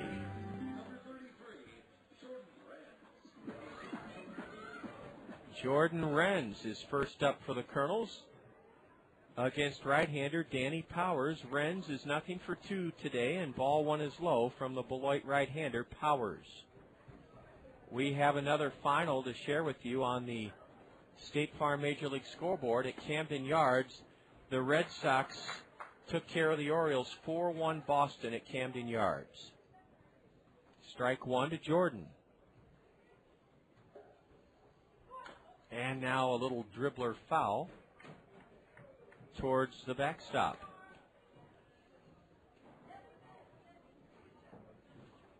It's great to have you with us this afternoon from Beloit, where the Kernels are trying to gain a split in the series and ride a wave of momentum across Wisconsin and Iowa. Swing and a miss by Renz, and that's the second strikeout for Danny Powers.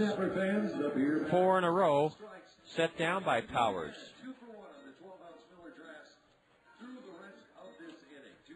The line is final on both starters. Stephen Merrick for the Kernels, 6 2/3, no runs, 2 hits, 5 strikeouts, no walks. And Beloit's 6'6" lefty Ryan Mullins went 6 innings, allowed 2 runs on 5 hits, struck out 7, walked none.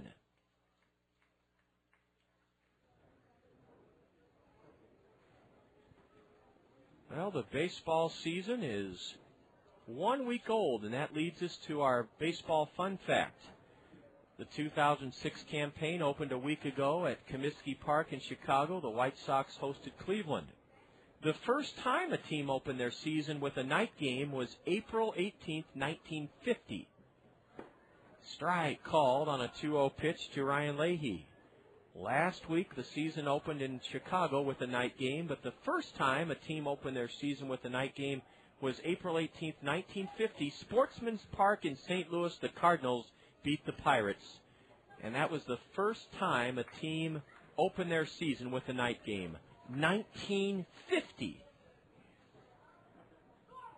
Leahy ropes one foul into the net behind home plate.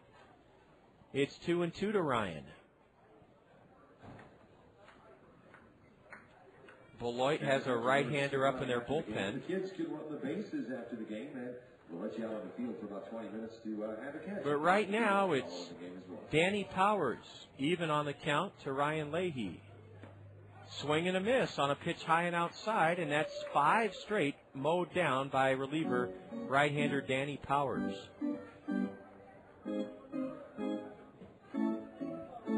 Now batting center fielder, number 15, Brad Coon.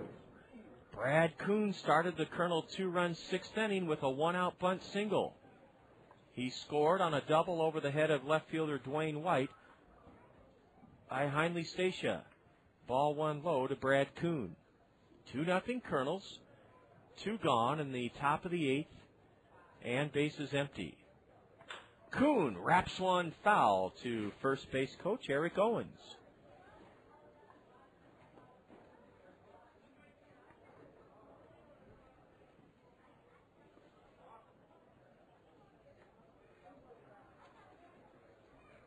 Colonel General Manager Jack Rader told us earlier this weekend that the forecast for tomorrow is ideal for opening day. Sunshine, a light breeze, and temperatures in the high 60s to low 70s. Come be a part of the fun. Meet us at the stadium. The gates open at 11 o'clock tomorrow morning.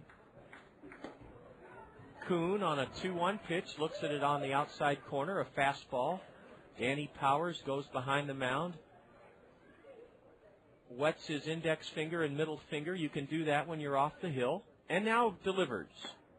Up and away, ball 3, a fastball.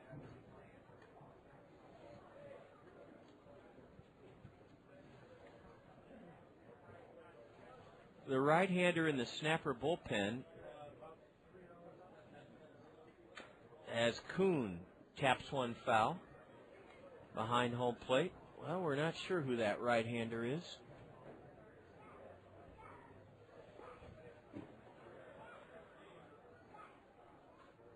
It looks to be a number 26. Brad walks. The delivery was high, and that's the first Colonel base runner against right-hander Danny Powers. Let's see if Brad Kuhn is running here. Now batting the shortstop, number 4, Heinley Stacia. Heinley Stacia is hit safely in every game in this series. He doubled home the first Colonel run in the 6th inning, then scored the second with a daring steal of the plate. He's doubled twice today, 2 for 3. No, there's not a loose Mustang horse down on the field. That's a sound effect. A grounder to the right side, and from shallow right, it's booted by Drew Thompson. Brad Kuhn will motor to third without a play. It's 1st and 3rd, and that'll be an error on the second baseman, Drew Thompson. Brad Kuhn was running hard with 2 out. He's at 3rd.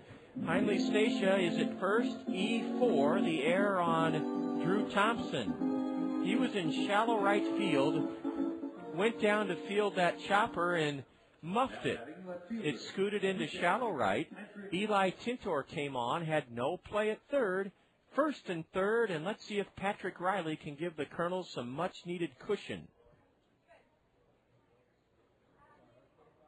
Riley had a big day yesterday for the Colonels in their 12-inning 4-2 win, 3 hits, including a leadoff triple in the 12th inning. He scored on that triple. There goes the runner from first, and a tap to second. Drew Thompson down to get this one and sidearms it to first for the out. Heinley Stacia was running, and Patrick Riley put the ball in play, but bounces out to second to end the Colonel 2-out threat here in the 8th inning. No runs for the Colonels.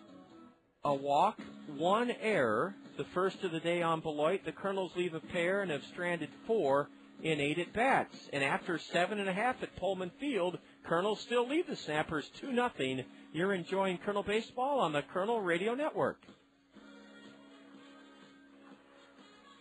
Diet Pepsi is taking you to the movies. All kinds of movies, like horror films. Hey, there's a guy with a hockey mask outside. Let's go see what he wants. Okay. Sci-fi films. Gentlemen, we're in luck. Those aliens speak American. Kung fu movies. Your English voiceover looks terrible. Taste my nunchucks. Oh. Teen flicks. I am so ugly. Well, you'd be hot if you ditched your glasses and your nerdy side ponytail. Oh my gosh, I am hot. Foreign films. Le French fries, the French toast. Baguette, le bougelet. Le croissant. Crime films. So, did you find anything? Only this computer disk labeled totally incriminating evidence. Well, keep looking. Introducing the Diet Pepsi box office promotion. Find a code in specially marked Diet Pepsi packages. Collect and enter codes at dietpepsiboxoffice.com to redeem for a movie ticket, even to action movies. Well, the bad guy's dead. I'll just turn my back. I can't believe you fell for that. Ah! Light, crisp, refreshing Diet Pepsi. Subject to official rules, void where prohibited. 6/30/06. Multiple purchases required. See website for redemption details. Imagine the convenience of accomplishing your next real estate transaction under one roof. Buying a home, selling a home, or securing the right mortgage loan are simple and worry-free at Todd Financial Services. Todd Financial Services knows that you've worked hard to be able to make the dream of home ownership a reality. Todd Financial Services understands that people do business with people they trust. You can count on Todd Financial Services to put you and your needs first so that your real estate transactions are pleasurable. Dwayne White opens the 8th with a solid smash on 1 hop to second. Ryan Leahy gloves and on to first. 1 gone, 1 out here in the Beloit 8th inning. 2-0 Colonels. Dwayne White smacked it hard on 1 hop to the Colonels' second baseman. That's the first out of the inning.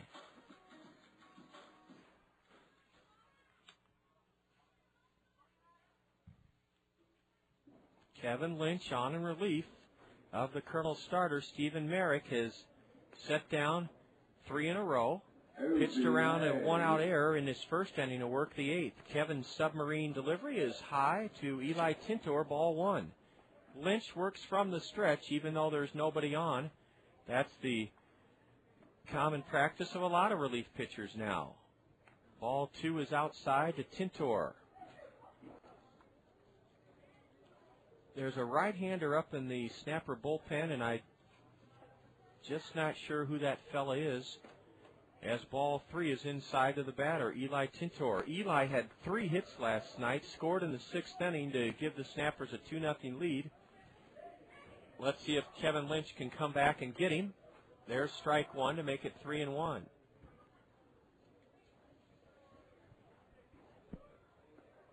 It's Eddie Morlan. Eddie Morlan is the fellow warming up for the Snappers. Eli Tintor tips one foul at the feet of catcher Flint Whipke, and that's strike 2. Eddie Morlan is warming up down the left field line for Beloit. He will likely pitch the top of the 9th inning for the Snappers. 2-0 Kernels, the 3-2. And a broken bat base hit into right field. Credit Kevin Lynch for throwing his strike, and Eli Tintor hit it right off his trademark and just laced it between Leahy and Trumbo into right field for a 1-out single. A broken bat base hit. And that's only the 3rd hit of the day for Beloit. Number 16, Caleb Moore. Caleb Moore is going to come off the bench of Jeff Smith and pinch hit for Alan D. San Miguel. D. San Miguel was 0-for-2. Caleb Moore pinch hitting. He'll take over behind the plate in the top of the 9th inning. And Caleb Moore had a big day yesterday in the Beloit lineup. 2 doubles, 3 hits, 3 for 4 with a walk. The Kernels have not turned a double play today. Now would be a great time. Moore hits a rocket to deep center. That's up in the wind track. And Brad Kuhn makes a terrific catch on the warning track, reaching high over his head. Caleb Moore made a bid for a 2-run homer or at least an extra base hit, and Brad Kuhn turned his back to the plate and then reached high to make a fantastic catch in front of the warning track. Oh, that's the defensive play of the afternoon by Brad Kuhn. That ball got up into the jet stream. Now we're going to have another pinch hitter for Beloit. Edward Orval, O-R-V-A-L-L, Edward Orval will pinch hit for the Snappers. I mean, that was some catch in deep center by Brad Kuhn moments ago. He took a run away from the Snappers. When the ball left the bat, you shudder here because it's only 380 feet to center field, and I thought Moore got enough of it to perhaps tie the game. But Brad Kuhn went back and on the warning track, reached behind him, and somehow brought it in. It was some catch by the Colonel center fielder. Now the pinch hitter, Orval, takes a ball and a home run cut, a swing and a miss, 1-1. Man, oh man.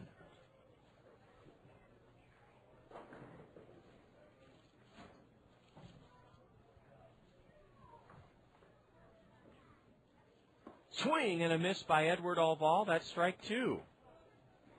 2 gone, tying run at the plate, pinch hitter Edward Orval, and we're in the bottom of the 8th inning. The Kernels ahead 2-0. Kevin Lynch working from the stretch with the runner Tintor at first, and a sweeping breaking ball is outside for ball 2 to the batter. Deuce is wild, 2 balls, 2 strikes, 2 out. 2-0 Kernels, bottom of the 8th inning. Edward Orval, the pinch hitter for Toby Gardenhire, hits a rocket foul into the Beloit left field bullpen. We're nearing the top of the hour, and we want to remind you that this is AM 1600, KCRG, Cedar Rapids, Iowa, part of the Kernel Radio Network. Lynch delivers. Swing and a miss on a changeup. The pinch hitter Orval down on strikes to end. The Beloit threat in the 8th inning. No runs for the Snappers, 1 hit. There were no Kernel errors, and the Snappers leave a runner aboard, just their 3rd stranded of the afternoon. This game goes to the 9th inning now. It looks like Edward Morlan will come on. He will. And after 8 full innings in Beloit, Kernels lead Beloit 2-0. You're enjoying Kernel Baseball on the Kernel Radio Network. Don't you wonder sometimes how all those companies who claim to be the best can actually be the best? Doesn't just one of them have to be the best? When it comes to motor coach travel, Tri-State Travel is the best. We have the highest safety rating, the largest variety of coaches, a trained driving staff, and 66 years of experience. Don't you want to travel with the best? That would be Tri-State Travel, now at our new location on 7th Street Southwest. Hi, this is John Rogers, the voice of the Kernels. I'd like to share a few words with you about Kernel team physician, orthopedic surgeon Dr. David Terse. My father was a surgeon, and like most sons, I looked up to him as the greatest dad and the best doctor on earth. When I was diagnosed with a torn meniscus in my right knee recently, I wondered if my doctor here in Cedar Rapids would measure up to my dad's standards. My doctor was Dr. David Terse. Dr. Terse's thorough and expert explanation of my x-ray, his calm and reassuring description of the procedure he would be performing, and his kind and confident bedside manner impressed me beyond my expectations. Dr. Terse has those exceptional qualities we all hope to find in our doctor: an established reputation of excellence, the ability to communicate with us so that we understand and trust his words, and that gut feeling that he truly cares about us. Dr. Terse is a world-class surgeon and a first-class person. I've experienced firsthand why the Los Angeles Angels of Anaheim, the Kernels' parent ball club, has entrusted Dr. Terse to care for our players. We have a new pitcher for the Snappers. He pitched here Thursday night, Edward Morlan. Eduardo Morlan, 20 years old, a scoreless inning. He fanned the Kernel side Thursday night in the 9th inning. This fella started 10 games for Beloit last year, did Eduardo Morlan. Posted a 4-4 record. We're in the top of the 9th inning on a gorgeous, cool Sunday afternoon in Beloit, where it's 59 degrees. And the Kernels scored a pair in the 6th inning. It all started with a Brad Kuhn bunt single with 1 out. He scored on a Heinle Stacia double over the left fielder's head. And then Stacia, later in the inning, well, he stole third and he stole home. And now Eduardo Morlan will face Mark Trumbo, 0-for-3 so far on the day. Strike 1 in from the right-hander. Out of Miami, a 3rd-round pick by the Twins in 2004, wearing a long-sleeved dark blue shirt under his white snapper home top, and Trumbo took a home run cut and miss, strike 2. Mark is the Kernel cleanup batter. Kevin Lynch has worked a scoreless 7th and 8th inning for the Kernels. It looks like Ryan Aldridge will work the bottom of the 9th. Mark Trumbo on an 0-2 pitch stays alive by poking 1 foul towards the Beloit third base dugout. Kevin Lynch went 2 innings, allowed no runs on 1 hit. The submarining right-hander struck out 2, and he walked none. Kernel pitching is, here's a hard hit ball to deep short, backhanded by Kelly, the long throw, safe on a bang play. Mark Trumbo beat it out for the 6th Kernel hit of the day. Great play by the shortstop to make it close, and I mean it was close. We have a couple of defensive changes for the Snappers. Steve Tolleson is taken over at third base, and the catcher is now Caleb Moore. Moore pinch hit for Alan D. San Miguel in the bottom of the 8th. Steve Tolleson is in at third. Toby Gardenhire was pinch hit for. And now let's see if the Kernels do some running. Swing and a home run cut by Dallas Morris, a miss. Mark Trumbo's not blessed with great speed, but you know Bobby Magallanes, he loves to play the running game, no matter what the situation or the base runner. Loves to hit and run. Dallas Morris, a slightly open stance, a throw to first, and Mark Trumbo kerplops back hand first. The wind is blowing out, and I thought pinch hitter Caleb Moore got one up into the jet stream that could have tied this game in the 8th inning. Dallas Morris pops one foul, and there may be a play for the catcher. No, Caleb Moore runs out of room. It takes one hop off the tarmac behind the Kernel dugout and bounces into the seats. 2-0 Kernels here in the top of the ninth. A good friend of ours drove all the way here from suburban Chicagoland, Bob Yar. We've had Bob as a guest on the South Slope Communications Triple Play Show, and Bob is enjoying a wonderful sunshiny day here in Beloit. He's a long-time season ticket holder with the Kane County Cougars, and he was just as cold and miserable Friday night in Geneva, Illinois, as the players were here Friday night in Beloit with that wind chill in the low teens. Today is beautiful. The 0-2 to Dallas Morris. Strike 3 called, and there's one out here in the Kernel ninth inning.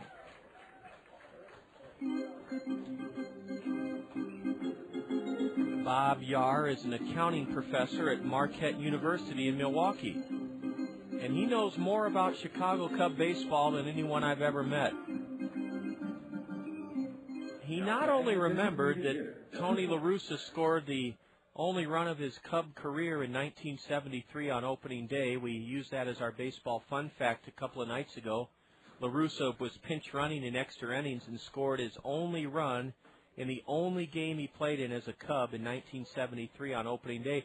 Bob Yar remembered that La Russa was pinch running for Ron Santo.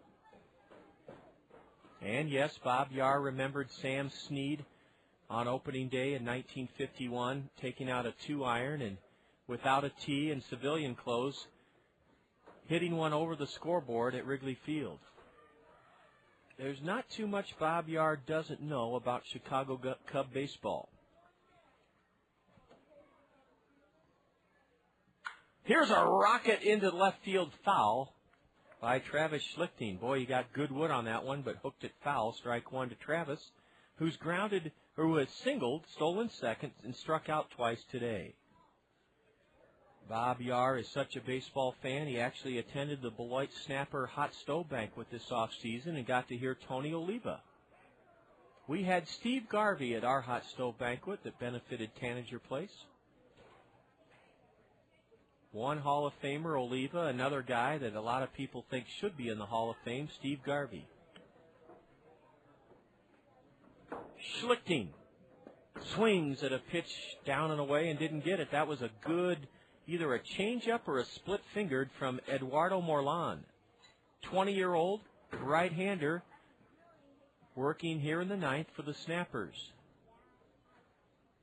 This game is exactly 2 hours old. There's strike 3 called, and that's the 12th Kernel to fall by the wayside on strikes today. Check that. Yeah, 12 Kernels have struck out today. We've got to cut down on those strikeouts. 2-0 in favor of the Kernels here in the top of the ninth inning. And the catcher, Flint Whipke, has put the ball in play 3 times today, right-handed batter. Morlan fires high for ball 1. Mark Trumbo in the hole 0-2 leading off this inning, grounded a base hit deep in the hole at shortstop. Dallas Morris and Travis Schlichting both struck out looking. And now Whipke lifts a pitch foul off to the right. It's 1-1 to Flint.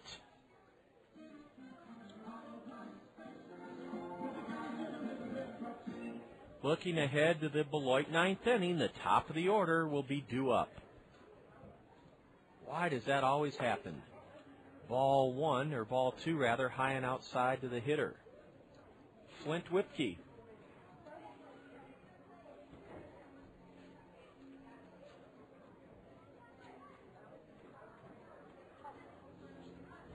Ryan Aldridge has stopped throwing in the Kernel bullpen.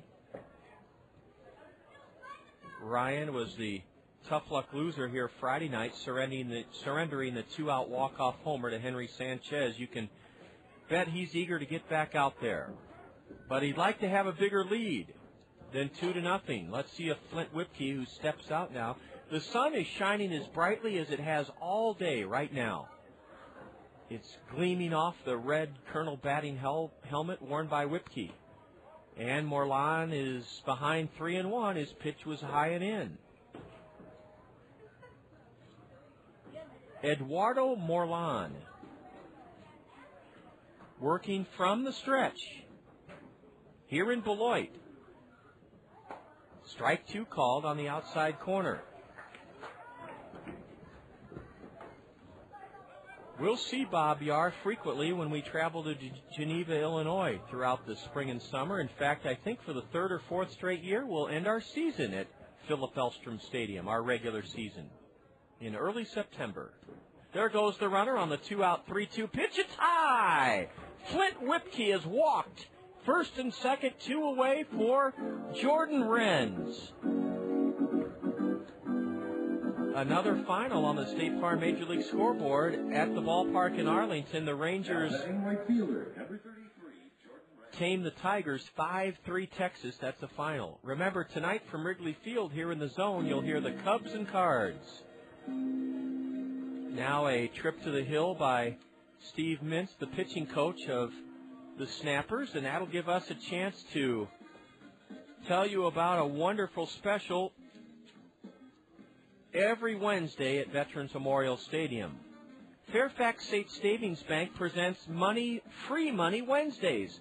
Every Wednesday this season at home, the first 750 of you Kernel fans, regardless of age or gender, will receive an envelope, and inside that Fairfax State Savings Bank envelope, cold hard cash. Anything from a fresh dollar bill to a $100 bill. Sound too good to be true? It's not. Fairfax State Savings Bank's Money Wednesdays. The first 750 of you Kernel fans will receive an envelope from Fairfax State Savings Bank with money inside. $1 up to $100. Ever been paid to come to a professional baseball game? You will be this Wednesday. Fairfax State Savings Money Wednesdays. Jordan Renz jumped on the first pitch from Morlan and pounded it foul on the ground past third. Trumbo at second, Whipke at first here in the top of the 9th inning. 2-0 Kernels. Jordan's a right-handed batter with good power. And he showed that as he took a home run cut and miss, strike 2. Renz steps out. He's been struggling with his swing here in this series, no doubt about it, but as they used to say in Little League, it only takes one. It only takes one. Jordan, in fact, shortens up on the bat. That's a good sign to choke up a little bit. And it works as Renz fouls it off to the right. When a guy is struggling early on, you go back to the basics. Keep your head down, keep your eye on the ball, choke up, widen your stance a little bit. Simply try to make contact. And then from there, things usually get better. Swing and a miss on a pitch down and away, and Jordan Renz fans, Eduardo Morlan strikes out the side, just like he did Thursday night. Here in the 9th, no runs for the Kernels, 1 hit, a walk. There were no Beloit errors. The Kernels leave 2 and have stranded 6. And we're headed to the bottom of the 9th inning. The Kernels are 3 outs away from a split here in Beloit after 8.5. It's the Kernels 2, the Snappers nothing. You're enjoying Kernel Baseball on the Kernel Radio Network. There's a lot you can do to satisfy your taste for Italian. You can marry one. Do you, Susan Smith, take Giuseppe Florentino? You can drive one. Or you can go to Zio Giano's and feast on Zio's homemade bread, pizzas, and pasta, authentically prepared as Zio Giano's famous Italian style. Zio Giano's for the hometown taste of Italy. Come to Zio Giano's, the pasta makes you feel. Come to Zio Giano's for real Italiano. Come to Zio Giano's, the pasta. What do I get at Cost Cutters? Hey, my hair is my trademark. I gotta be able to count on a good cut and stuff to keep my hair looking thick, even if it's not. I get a good cut, no long wait, a smile, and a little something left over in my wallet. I get little trims that keep my hair long and healthy, and stuff to make it loose and curly one day, straight and sassy the next. With expert stylists trained in the latest trends and techniques and your favorite professional styling and hair care products, you'll always get what you're looking for at Cost Cutters. At Cost Cutters, you can always count on convenient, affordable, professional care and products that help you create just the style you want. At Cost Cutters, you'll always get a little more. What do I get at Cost Cutters? A slick, clean cut, great highlights, and a little wink from the hottest stylist I've ever seen. More of what you're looking for. Just yourself.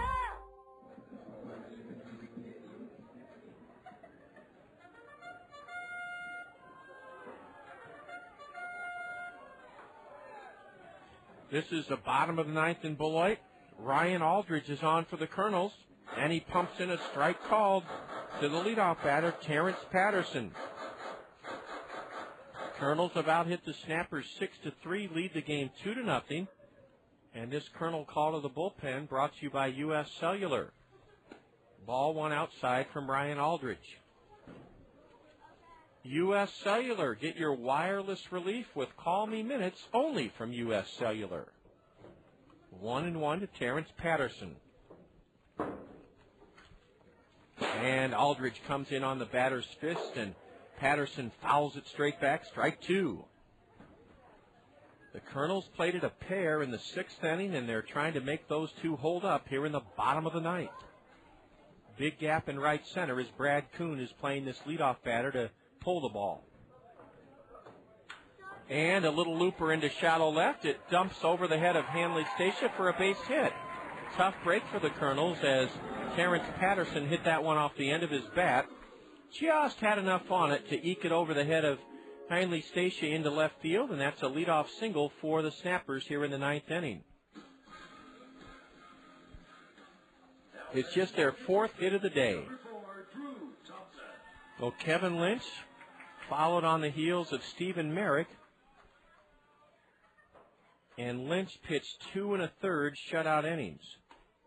Strike one to Drew Thompson. It's been a wonderful day in Beloit, and the Kernels are trying to make it even better by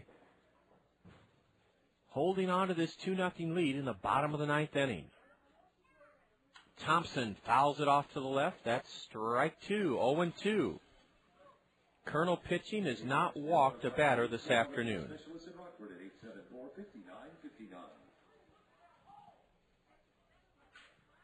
Drew Thompson, a switch hitter batting left, waits as Ryan Aldridge throws over to first.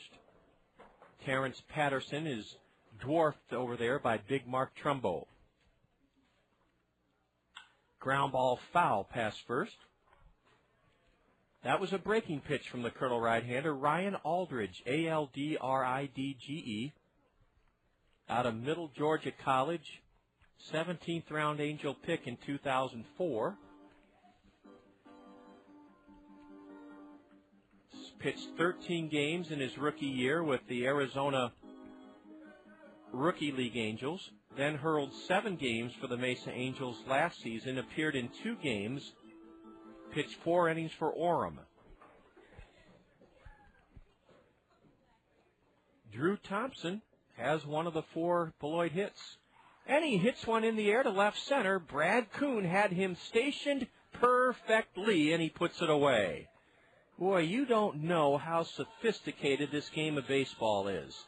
Somebody in that Kernel dugout during the first 3 games of this series did charting or observing and passed that along defensive alignment to Brad Kuhn, and Kuhn was stationed perfectly in left center field. He didn't have to move a step to catch that high fly ball. 1 out here in the ninth inning. The batter, Paul Kelly, 0 for 3, reached on an error his last time up. Kuhn hasn't moved a step. He's in left center field. A pitch in the dirt, and Terrence Patterson will go to second. That's a wild pitch. It skidded to the right of Flint Whipke out of the dirt batting circle, and now the double play is not in order. The Kernels have to forget about that, and that's what Flint Whipke is doing. He's gone out to the mound to console Ryan Aldridge and tell him not to think back. Whipkey is wearing red shin guards and a red chest protector and a conventional catcher's mask. It's Riley in left, Kuhn in center, and Renz in right for the Kernels as Ryan Aldridge comes set just above the belt. The next pitch is a high hummer and a swing and a miss by Paul Kelly. 2-0 Kernels, 1 out, bottom of the ninth inning. Aldridge is trying to save it for Stephen Merrick. A swing and a miss. The ball gets past Whipkey. That may be a pass ball. We'll have to wait and see. We'll have Bob Yar and Dave Schultz check to see whether that's a wild pitch or a pass ball. At any rate, it is a pass ball. Terrence Patterson is now at third. The batter, Paul Kelly, waved at the pitch. It looked like a split finger delivery or a sinker. It was in the dirt, or not in the dirt. It got past Flint Whipkey. And a high drive into center will score a run. Brad Kuhn comes. It drops. The ball dropped in front of him. It's a base hit. And Beloit has the tying run at first with 1 out. They've cut the Colonel lead to 2-1. Paul Kelly fooled everyone, including me. I thought that ball was hit well enough to sail out to Brad Kuhn. It did not. It dropped for a single. 2 hits off Ryan Aldridge here in the ninth. And the Colonel lead is now 2-1. And look out now, the heavy thunder coming up for the Snappers. Eric List, the batter, he doubled in the second. Since then, he's 0 for 2. And Paul Kelly has a good lead at first base. He's not running. Strike 1 at the knees to Eric List. We've got another nail-biter here, 2-1 Kernels in the bottom of the ninth inning. The ball was stroked off the end of the bat by Paul Kelly, and it fooled everyone. Brad Kuhn is still playing very deep in center. And a foul mashed into the screen, strike 2 to Eric List. We'll give Ryan Aldridge credit. He's gotten ahead of every hitter in this inning. That's all you can ask your stopper, or your closer rather, to do is throw strikes. The only thing you can't live with in a closer is walking people, and Ryan Aldridge has done nothing of the sort. A pitch to the screen and the tying run to second. I'll be darned. I don't know if Flint Whipkey got crossed up. That may be another pass ball. It didn't look like it was in the dirt. And let's see if it's a pass ball or wild pitch. At any rate, the Snappers now have the tying run at second with only 1 out here in the ninth inning. Well, for the time being, we're going to rule it a pass ball. And Tim DeJurgis is warming up quickly in the Colonel bullpen. Here's another one.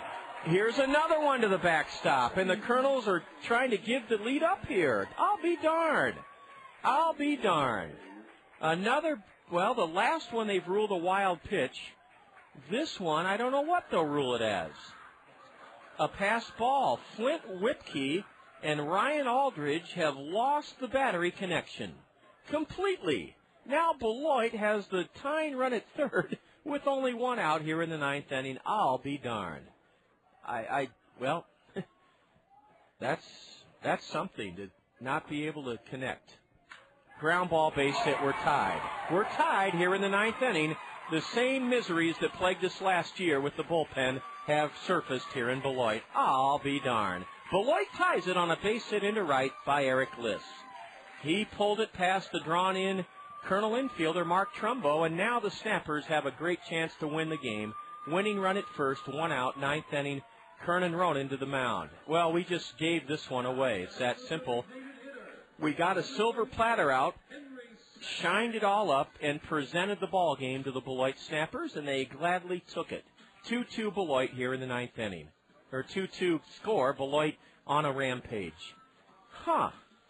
Well, we lived with this last year, and we won't live with it this year. We had the lead going in. We carried leads past the sixth inning 27 times last year and gave the lead up. So, Well, now let's see if the Kernels can pull themselves together and send this one into extra innings. Pass balls, wild pitches, base hits. Drive into center. Brad Kuhn back, way back, makes a terrific catch to save the game and heaves it back in. Brad Kuhn with a game-saving catch on the warning track in center. Had to scurry back, turn, and on the warning track, 375 feet away, Brad Kuhn caught it. Dwayne White now the batter with the winning run at first and 2 gone here in the 9th inning. Well, we'll get that bullpen straightened out. We just can't go through another season like last season. And we won't, believe me. Dwayne White, a left-handed batter with the runner at first. He went around on a pitch down and in, and he went around, but they called it a ball. Believe me, he took a full swing at it. White is 0 for 3 so far today. Let's get the final out here in the 9th and do what we did last night. Capture one in extra innings. Never easy to get those final 3 outs, is it? Dwayne White now evens the count 1-1 as he hammers one off the mask of Flint Whipkey. I don't know if Whipkey and Aldridge simply weren't on the same page or if Flint was handcuffed, but there were, in this inning, 2 wild pitches and 2 pass balls. That coupled with 3 base hits, and it's a whole new ball game.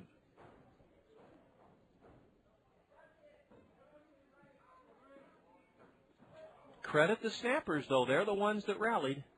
They took advantage. A fastball is high and away from Ryan Aldridge. And a lot of credit goes to Kernan Ronan, the Kernel pitching coach. He did his darndest to try to help Ryan Aldridge and Flint Whipkey through this nasty tailspin. Now the plate umpire wants a look at the baseball. No, he's called a ball on the pitcher. Ball 3 because Ryan Aldridge went to his mouth on the mound. So it's 3-1 to the batter. What a crazy inning. Just hard to fathom. Now it's 3-1 to Dwayne White. The runner goes. Strike called. The throw to second. Runner safe. Runner safe. Winning run at second on a stolen base. It was a bang-bang play. Hindley Stacia wanted the call from the base umpire and didn't get it. Now remember, Dwayne White should be out. He swung at the first pitch of this sequence, and the base umpire said he didn't go around. And now a base hit would win it for Beloit. The Kernels desperately trying to send it to extra innings. White shoots it foul down the left field line. Count remains full. Well, what a frustrating turn of events for the Kernels here in the 9th inning. Had the lead 2-0 and let her slip away. But a chance for redemption. Here's the payoff pitch. Low and away, ball 4, and now the 7th man to bat in the inning will be Eli Tintor, and the Kernels may have to go to Tim DeJurgis. Ryan Aldridge has, in my opinion, pitched pretty well here in the 9th inning. You can't blame him for the 2 pass balls. Perhaps there should have been a 3rd pass ball.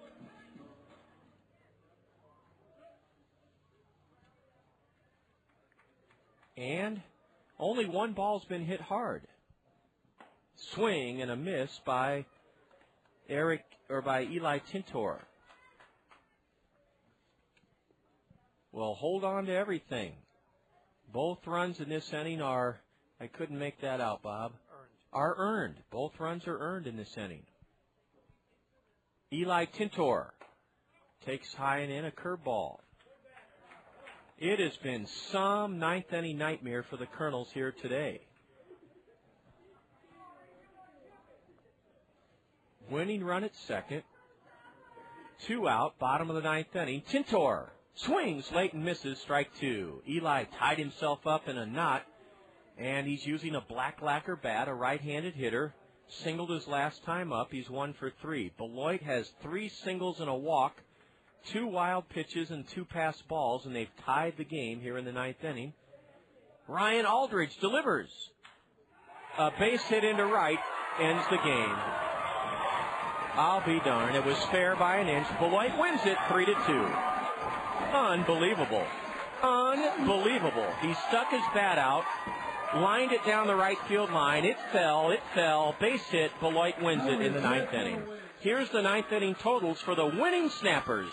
3 runs on 4 hits. No Kernel errors. 2 left. And the Kernels let one slip away, give it away. Beloit wins it in the 9th inning with 3 runs on 4 hits. Beloit takes the series 3-1, and doggone it, we had one in the bag and let her go today. 3-2 Snappers will be back with the totals, highlights, and more next on the Colonel Curtain Call. Well, we'll keep it right here for a moment. I wasn't prepared for that 3-run comeback win by the Snappers, so we have to cue up our proper post-game protocol. That's a tough pill to swallow, but you have to get over it. We'll be glad to be home tomorrow to open up the season with the noon start at home. Now I think we're ready for our, let's see here, cue everything up, and 3-2 Beloit. They rally for 3 in the 9th. This is Colonel Baseball on the Colonel Radio Network. The history. Uh-oh, we don't want that. We're going to stop that and get it to the right close. The hottest feature in beautiful Veterans Memorial Stadium is the coolest place. It's the Whirling Waters Home Run Hot Tub. How can you and your friends relax and splash it up from the most coveted spot at the ballpark? Simply register at Center Point in Westdale Mall and listen to Mix 96.5. If you're selected as the winner, you'll enjoy the ultimate entertainment experience. AquaJet Stream Comfort atop the left field wall in the Whirling Waters Home Run Hot Tub. Brought to you by Westdale Mall and Mix 96.5. It's unheard of. An industry first. A car and truck from the same manufacturer to win the coveted Motor Trend Car of the Year and Motor Trend Truck of the Year in the same year. And the award goes to Honda. Yes, the 2006 Honda Civic wins the Motor Trend Car of the Year, and the 2006 Honda Ridgeline wins for Motor Trend Truck of the Year. And you can find them both at Randy Kill Honda on Center Point Road Northeast. Randy Kill Honda is the home of confidence. Check out their huge selection of new inventory, including the Honda Civic Hybrid with fuel savings of up to 50 miles per gallon on the highway. You owe it to yourself to see why Motor Trend voted the Honda Civic and the Honda Ridgeline the Motor Trend Car and Motor Trend Truck of the Year for 2006. Visit Randy Keel Honda in person on Center Point Road Northeast or online at randykeel.com. Randy Keel Honda, where they treat you right. It's time for the Colonel's Curtain Call. Now, with a game recap, a complete look at the State Farm scoreboard, and a look ahead to upcoming action, let's rejoin the voice of the Colonel, John Rogers. Well, a beautiful day was spoiled in the late going here in Beloit as the Snappers rally for 2 in the bottom of the 9th and win it 3-2. Great to have you with us on the Colonel Curtain Call. Let's tell you that Colonel starter Stephen Merrick and the Beloit starter Ryan Mullins were both A-OK today. They pitched very well. In fact, Stephen Merrick, a no decision, went 6 2/3, gave up no runs on 2 hits, struck out 5 and walked none, and the game was scoreless until the Colonel's 6th inning. With 1 out, Brad Kuhn bunted his way on, and then he broke the scoreless tie, rumbling all the way home from first on a Heinle Stacia RBI double over the left fielder's head. Stacia then stole third, and with Mark Trumbo at the plate, Henley Stacia stole home. He was originally called out, but Bobby Magallanes came racing in from third, pleaded for the plate umpire to ask the base umpire about the catcher juggling the pitch, and indeed, the out call was changed, and Heinle Stacia was ruled safe. The Colonels scored 2 in the 6th and led 2-0. Kevin Lynch, meanwhile, came on out of the Colonel bullpen, and the Submariner got the final out in the 7th inning, got the Snappers in the 8th, or in the he got the final out in the 7th inning, and then got the Snappers, held them scoreless in the 8th inning. And that set the stage for a wacky, disappointing 9th inning. The Snappers sent 7 men to the plate and won the game on 4 singles. Terrence Patterson got it started with a 2-strike blooper into left center. Drew Thompson then belted one into left center. It was caught by Brad Kuhn for the first out of the inning. Patterson went to second on a wild pitch, went to third on a pass ball, and scored on a Paul Kelly Texas League single into center. The Colonel lead was cut to 2-1. Kelly then advanced into scoring position on a wild pitch, went to third on a pass ball, and with the Colonel infield in, Eric List tied the game in the 9th with a solid single pass first, scoring Kelly, and it was a 2-2 game. Henry Sanchez flew out to deep center. Dwayne White walked on a 3-2 pitch, and Eli Tintor won the game as he reached out, stuck his bat over the plate, lined a base hit down the right field line. It was fair by an inch or two, and that was just the luck. The Colonels ran out of luck and played poorly down the stretch in the bottom of the 9th. Credit Beloit, though. They were the ones that got off the carpet at home and rallied for 3 in the bottom of the 9th and took it 3-2. Here's the final line score. Beloit 3 runs, 6 hits, an error. They left 5. The Colonels 2 runs, 6 hits, 1 error. The Colonels stranded 6. Winning pitcher Eddie Morlan. He is 1-0. The Colonel tough luck loser Ryan Aldridge 0-2. The game took 2 hours and 24 minutes, and no attendance was announced. 817 were here this afternoon. 817. We'll take a break on the Colonel Curtain Call, and when we return, we'll enjoy our PRC play of the game. This is Colonel Baseball on the Colonel Radio Network. Next up, a musical taste of Dr. Pepper. It's a new spin on an old vibe from me to you. A tasty sip of Dr. Pepper for your ears, and it starts like this. I'm a pepper, he's a pepper, she's a pepper, we're a pepper, wouldn't you like to be a pepper? Now that's cool, but pepper is a little better. So let's slide in a taste of this. I'm a pepper, Right on. But there's still more to it. I mean, there's nothing like it, because every sip is a kick and mashup of 23 different flavors. So for the true taste of Dr. Pepper, we dial it up even more. I'm a pepper. You know it. With 23 flavors mixed into one full taste, every sip is a cool mix of music to your mouth. Woo! Dr. Pepper, there's more to it.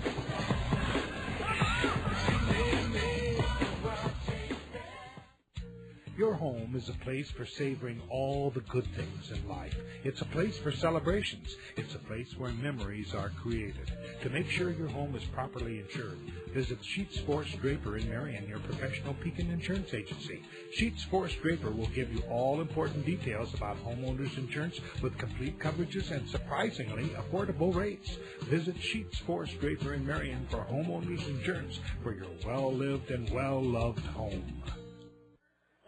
Oh, welcome back to Pullman Field in Beloit on a lovely Sunday afternoon. The Colonels play well, but not quite well enough to win it. Beloit rallies for 3 in the 9th to take the series 3-1, a 3-2 Snapper victory. Time now for our PRC play of the game.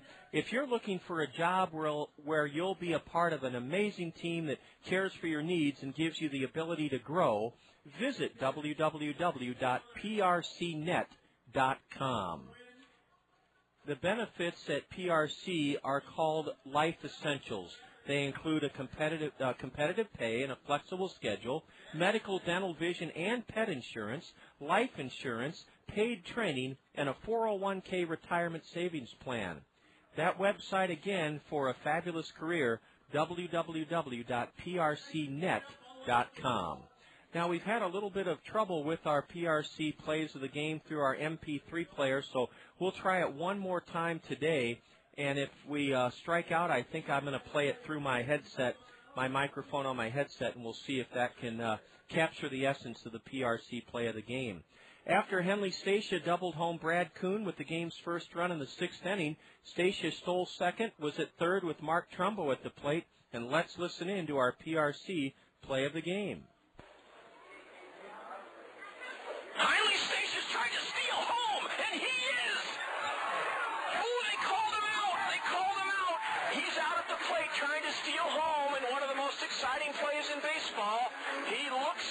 but they called him out. Bobby Magianis is going to ask the base umpire if the catcher held the ball, and we're going to keep it here. He looked safe, but they called him out. And they're going to reverse the decision. They have reversed the decision. He's safe at the plate, and now we're going to have a brouhaha. And the brouhaha ensued. Heinley Station did steal home to make it 2-0 Kernels. A daring base-running play, to say the least. Heinley Station drove in the first Kernel run, scored the second Kernel run, and that's why we chose his steal of home as our PRC play of the game. Beloit wins it with 3 in the bottom of the ninth, and they take the series 3-2. Up next here on the Colonel Curtain Call, we'll take a look at all the scores on the State Farm Major League scoreboard. Stay tuned on the Kernel Radio Network. Fairfax State Savings Bank is paying you to come to the ballpark every Wednesday this season. You heard right. Fairfax State Savings Bank is paying you to come to Veterans Memorial Stadium every Wednesday this season. The first 750 of you Colonel fans to enter the gates before Wednesday's home game will receive an envelope full of money inside from Fairfax State Savings Bank. Each of those 750 envelopes will contain a greenback up to a $100 bill.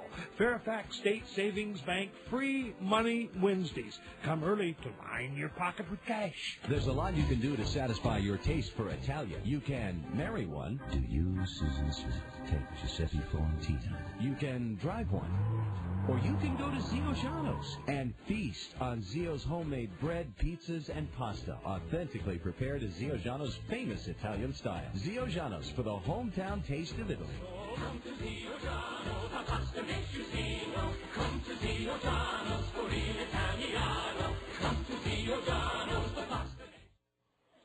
Beloit rallies for 3 in the bottom of the ninth to take the series finale and win the series over the Kernels 3-1. 3-2 Snappers. Our look at the State Farm Major League scoreboard on the Colonel Curtain Call is sponsored by State Farm insurance agents Gary Shubat, Dale Thompson, Brad Dunn, and Al Shetler. Let's begin in the American League. We have 5 finals. This afternoon at Jacobs Field, the Indians nipped the Twins 3-2. The Devil Rays toppled the Blue Jays at Rogers Center earlier today, 5-2 Tampa Bay. At Camden Yards, Baltimore bowed to the Red Sox, 4-1 Boston. Texas tamed the Tigers. It was the Rangers 5, Detroit 3 at the ballpark in Arlington. And at Kauffman Stadium, the White Sox sunk the Royals 3-1 today. They're in the bottom of the 5th inning at Angels Stadium in Anaheim, and the Yankees are stomping our parent club 9-1 in the bottom of the 5th inning. Top of the 6th inning at Safeco Field, the Athletics are ahead of Seattle 4-0. Now let's turn to the National League, a doubleheader at Citizens Bank Ballpark. In Game 1, it was the Phils tripping the Dodgers up 6-3. In the nightcap, Los Angeles and the Phillies in the top of the 3rd tied 1-1. At Shea Stadium this afternoon, the Mets shaded the Marlins 3-2. It was the Pirates winning for the first time in the campaign. Pittsburgh 5, Cincinnati 3 at Great America Ballpark. Arizona clobbered the Brewers and handed them their first loss of the year. Diamondbacks 7, Brewers 0 at Miller Park. Houston dumped the Nationals. It was the Astros 7, the Nationals 3. That game was at Minute Maid Park earlier today. On the West Coast, the Giants are leading the Braves in the top of the 5th inning 4-1. Top of the 5th inning at Petco Park, the Rockies 3, the Padres 3, and the game you'll hear a little bit later this evening here in the zone has the Cardinals and Cubs playing at Wrigley Field. Well, that's our look at the State Farm Major League scoreboard, and it's brought to you by State Farm insurance agents Dale Thompson, Brad Dunn, Gary Shubat, and Al Shetler. This afternoon in Beloit, the Snappers gave us a rotten taste in our mouth to take home with us. They rallied for 3 in the bottom of the 9th and won it by the final of 3-2. Now, tomorrow, the gates open at 11. Come on out. Meet us at the stadium. We've told you all about the stadium replicas from Collins Community Credit Union, the magnet schedules from Mercy Medical Center, Fergie Jenkins signing autographs to benefit his foundation for a fee, and dollar hot dogs. The gates open at 11. Our home opener is at noon tomorrow afternoon. We have a couple of 3 finals as a addendum to our State Farm Major League scoreboard. In the Midwest League, South Bend shut out the Dayton Dragons 7-0 today. Peoria edged Wisconsin 2-1. That's who will play tomorrow at noon. The Peoria Chiefs, they beat Wisconsin 2-1. And Fort Wayne trampled the West Michigan Whitecaps 11-3. Today in Beloit, it was a beautiful afternoon. Everything was rosy and sunshine till that nightmare bottom of the ninth inning. The Snappers overtook the Kernels and won it 3-2. We'll greet you tomorrow morning at 11:40 with the South Slope Communications Triple Play Show, 11:40. This is John Rogers wishing you well from southern Wisconsin. So long. This has been a special sports presentation from The Zone, ESPN Radio, 1600 AM, Cedar Rapids. Now back to our regularly scheduled ESPN programming already in progress.